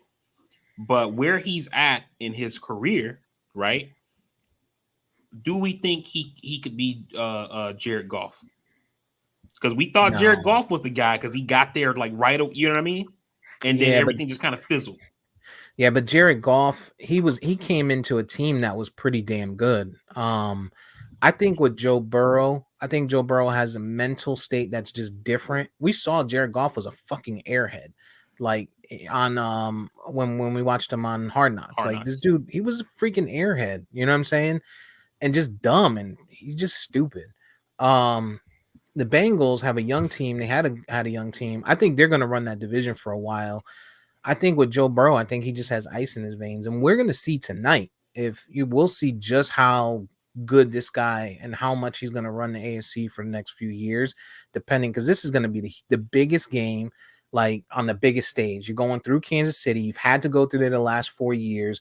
You're playing against a healthy Kansas City team, and technically, they're still saying this could count as a rookie season for him because he got hurt last year. So, like, I mean, what more to show that this guy is great. Now I would hope that it's not what you're talking about, VP. I hope that we don't see an immediate decline for this guy, but I don't know, man. He's got some young weapons. He's got a good running back. Their defense really isn't that good. They're just showing up right now at the right time. If they can get out there and beat up on Kansas City, and Kansas City's defense isn't that great as it is, man, But this is why it speaks so much to this being a team organizational game, because individually, I think like you, he's got it. He's got everything. Golf may have had it, who knows? But if everything around you isn't right consistently when you come back, you know, that's the problem here. All of these franchises that we see that have had recent success, these aren't overnight builds. These are things that they've taken their time and that they've done and they've built it. KC built this team around. Like Tyreek Hill came out of nowhere. Travis Kelsey, was what he was. The makeshift. Everybody was talking about their offensive line this year. They've got guys on there that they pieced together from other places. You know what I'm saying? So, you got the Tyrann Mathieu. No one wanted to deal with him. Okay, we'll take him. So it's these teams and these organizations they build around.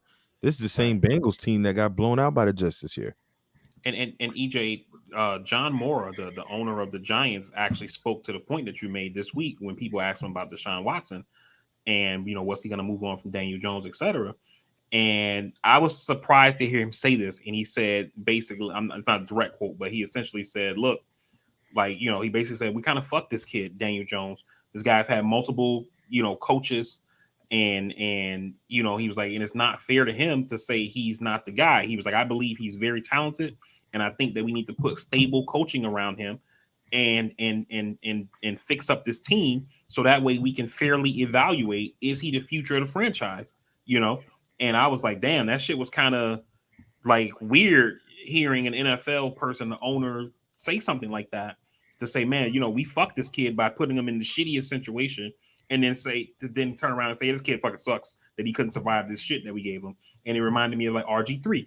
You constantly changing his coaching around and shit like that or whatever. And then when the kid doesn't perform after having to learn 4 different playbooks, you say, yeah, this guy's a piece of shit. And not to mention the head coach never wanted him. Yeah, the head that's coach true. never wanted RG3. That's You true. know, they draft Cousins that year, and I'll never forget it, in the 3rd round, who was a potential first rounder, hadn't he, slid in some games at Michigan State. But, that was a clear indicator that Shanahan didn't want him. He gets hurt, never truly protects him. He has a knee injury, and they throw him back out there to play against the Ravens, no less, in December. Mhm. So, The yeah, and then the other part too to remember with Jared Goff is he's coming off a major injury. Like they initially when they reported it, they thought he was going to miss half of this season or maybe all of this season based on the injury that he had last year. So for a rookie kid to come back like that, Joe Burrow. Who did I say? Joe Biden? You said Jared Goff. Oh, well, Joe Burrow is I thought I said Burrow. But yeah, he's coming back. He's coming back off of that injury, and he's making it happen. And like I said, man, if he can win today, this afternoon, coming up in the next couple hours, which I hope they do win, man, it's gonna speak volumes to the league. And they're gonna It definitely will. And I think it can speak volumes both ways, Steve, right?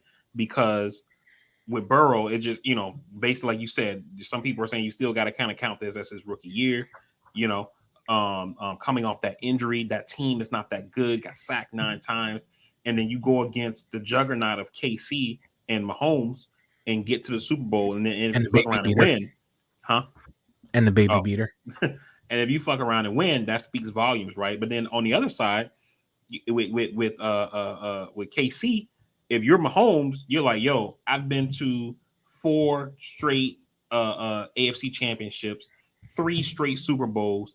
All these new up and comers, the people they're saying that's coming to take me out, the new young gunners, all this kind of shit, knock them both off. You know what I mean? So I think it can speak volumes both ways.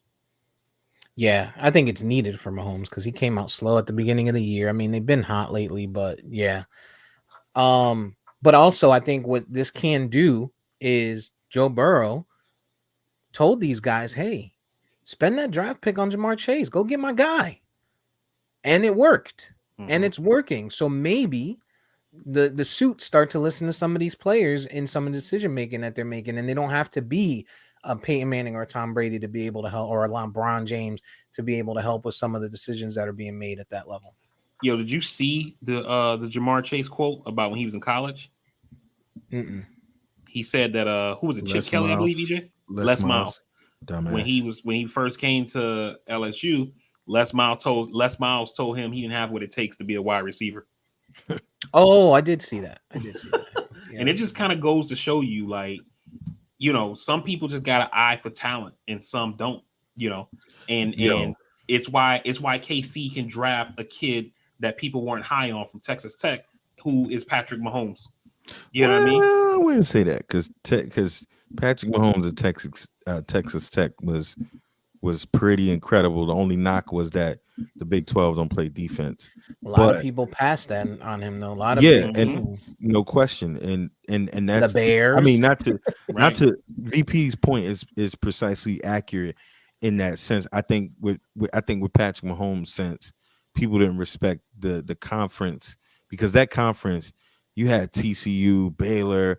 I mean, the games are like in the 60s consistently that year. You know what I mean? So people were kind of looking at it like, oh, he's not really playing anybody.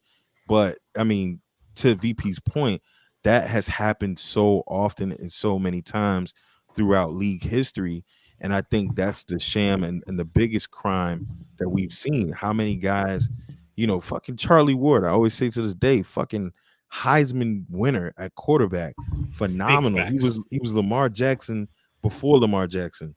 Had to go play in the fucking NBA because teams didn't want a black quarterback. It's just, how many times have we seen the stupid shit? You know what I mean? So yeah, to your point, VP, absolutely.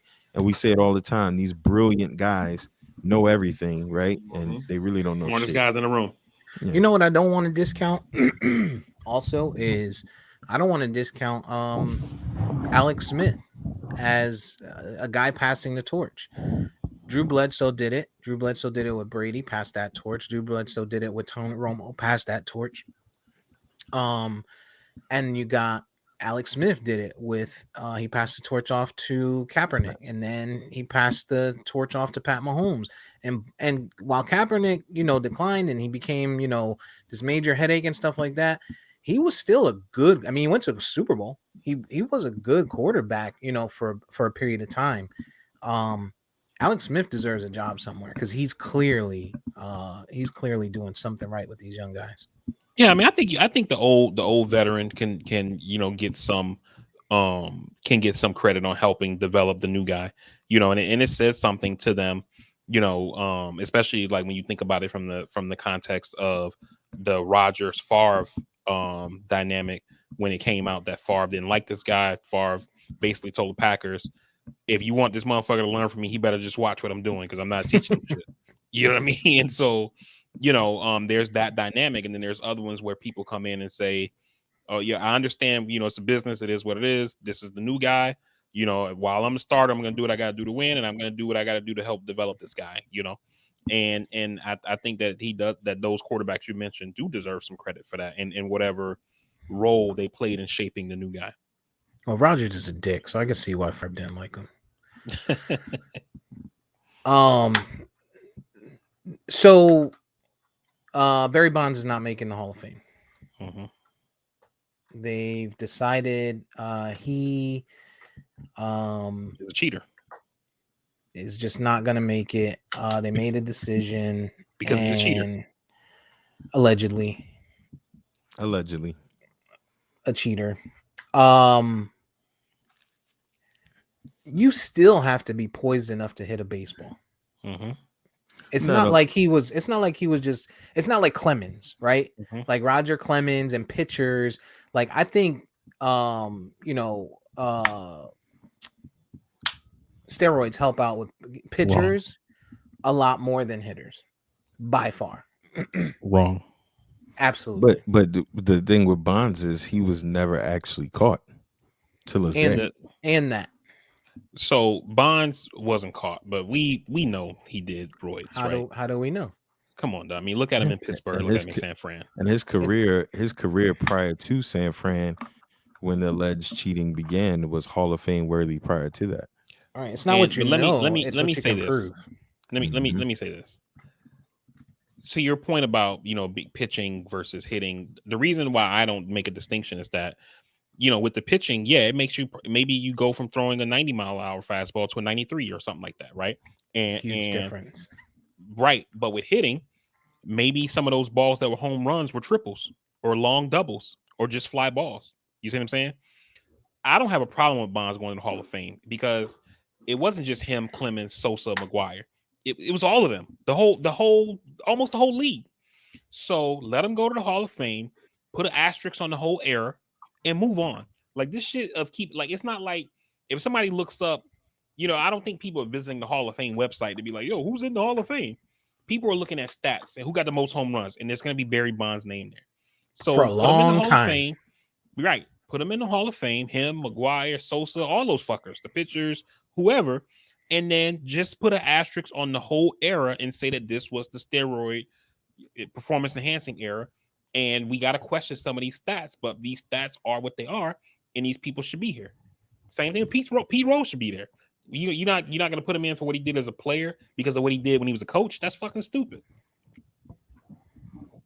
The writers, dog. That's the biggest problem. Mm-hmm. The writers. You got the wrong people making those decisions. That's what it comes down to. And it's all because they were pissed off on that they weren't able to have a personal relationship with those guys.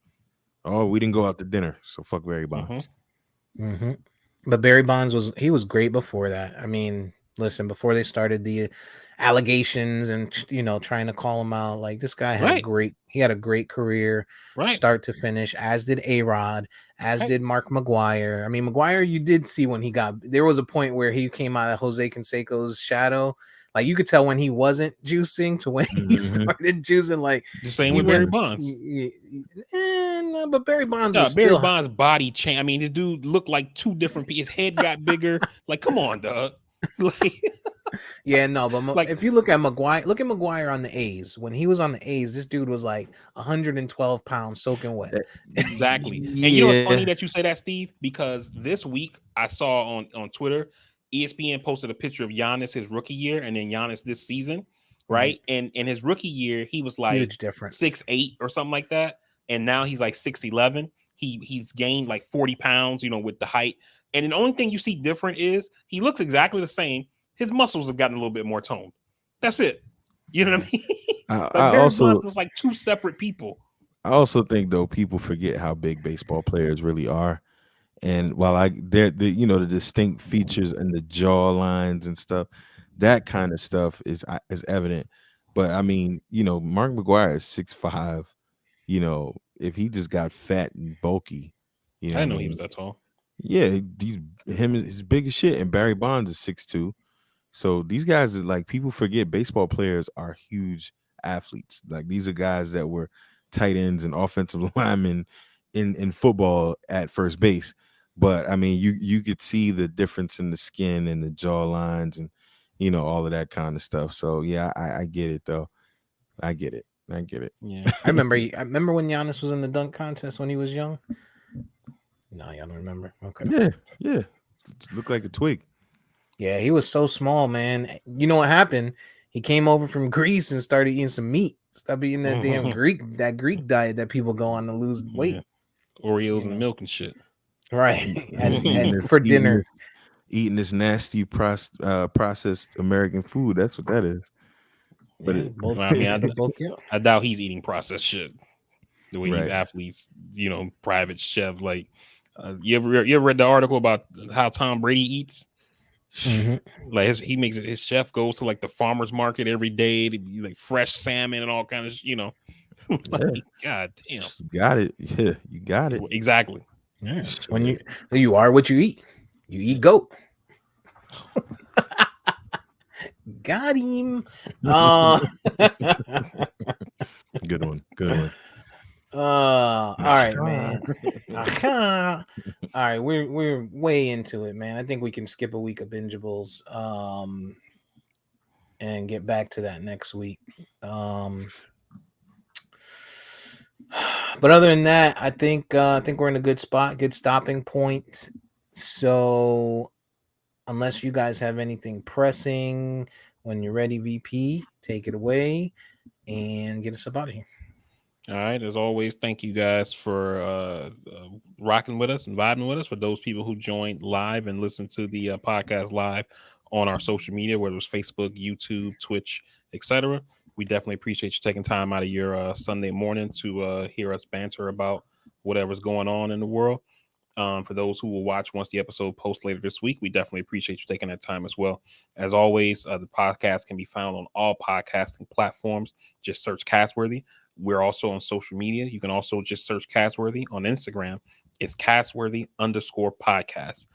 While you're there, don't forget to drop us a like, subscribe, comment, share, follow, all that good stuff. Tell a friend to tell a friend. Help us grow the audience. Hit that like button. We definitely appreciate that as well. And finally, I would just say, as I always say, COVID is still out there. It's still happening.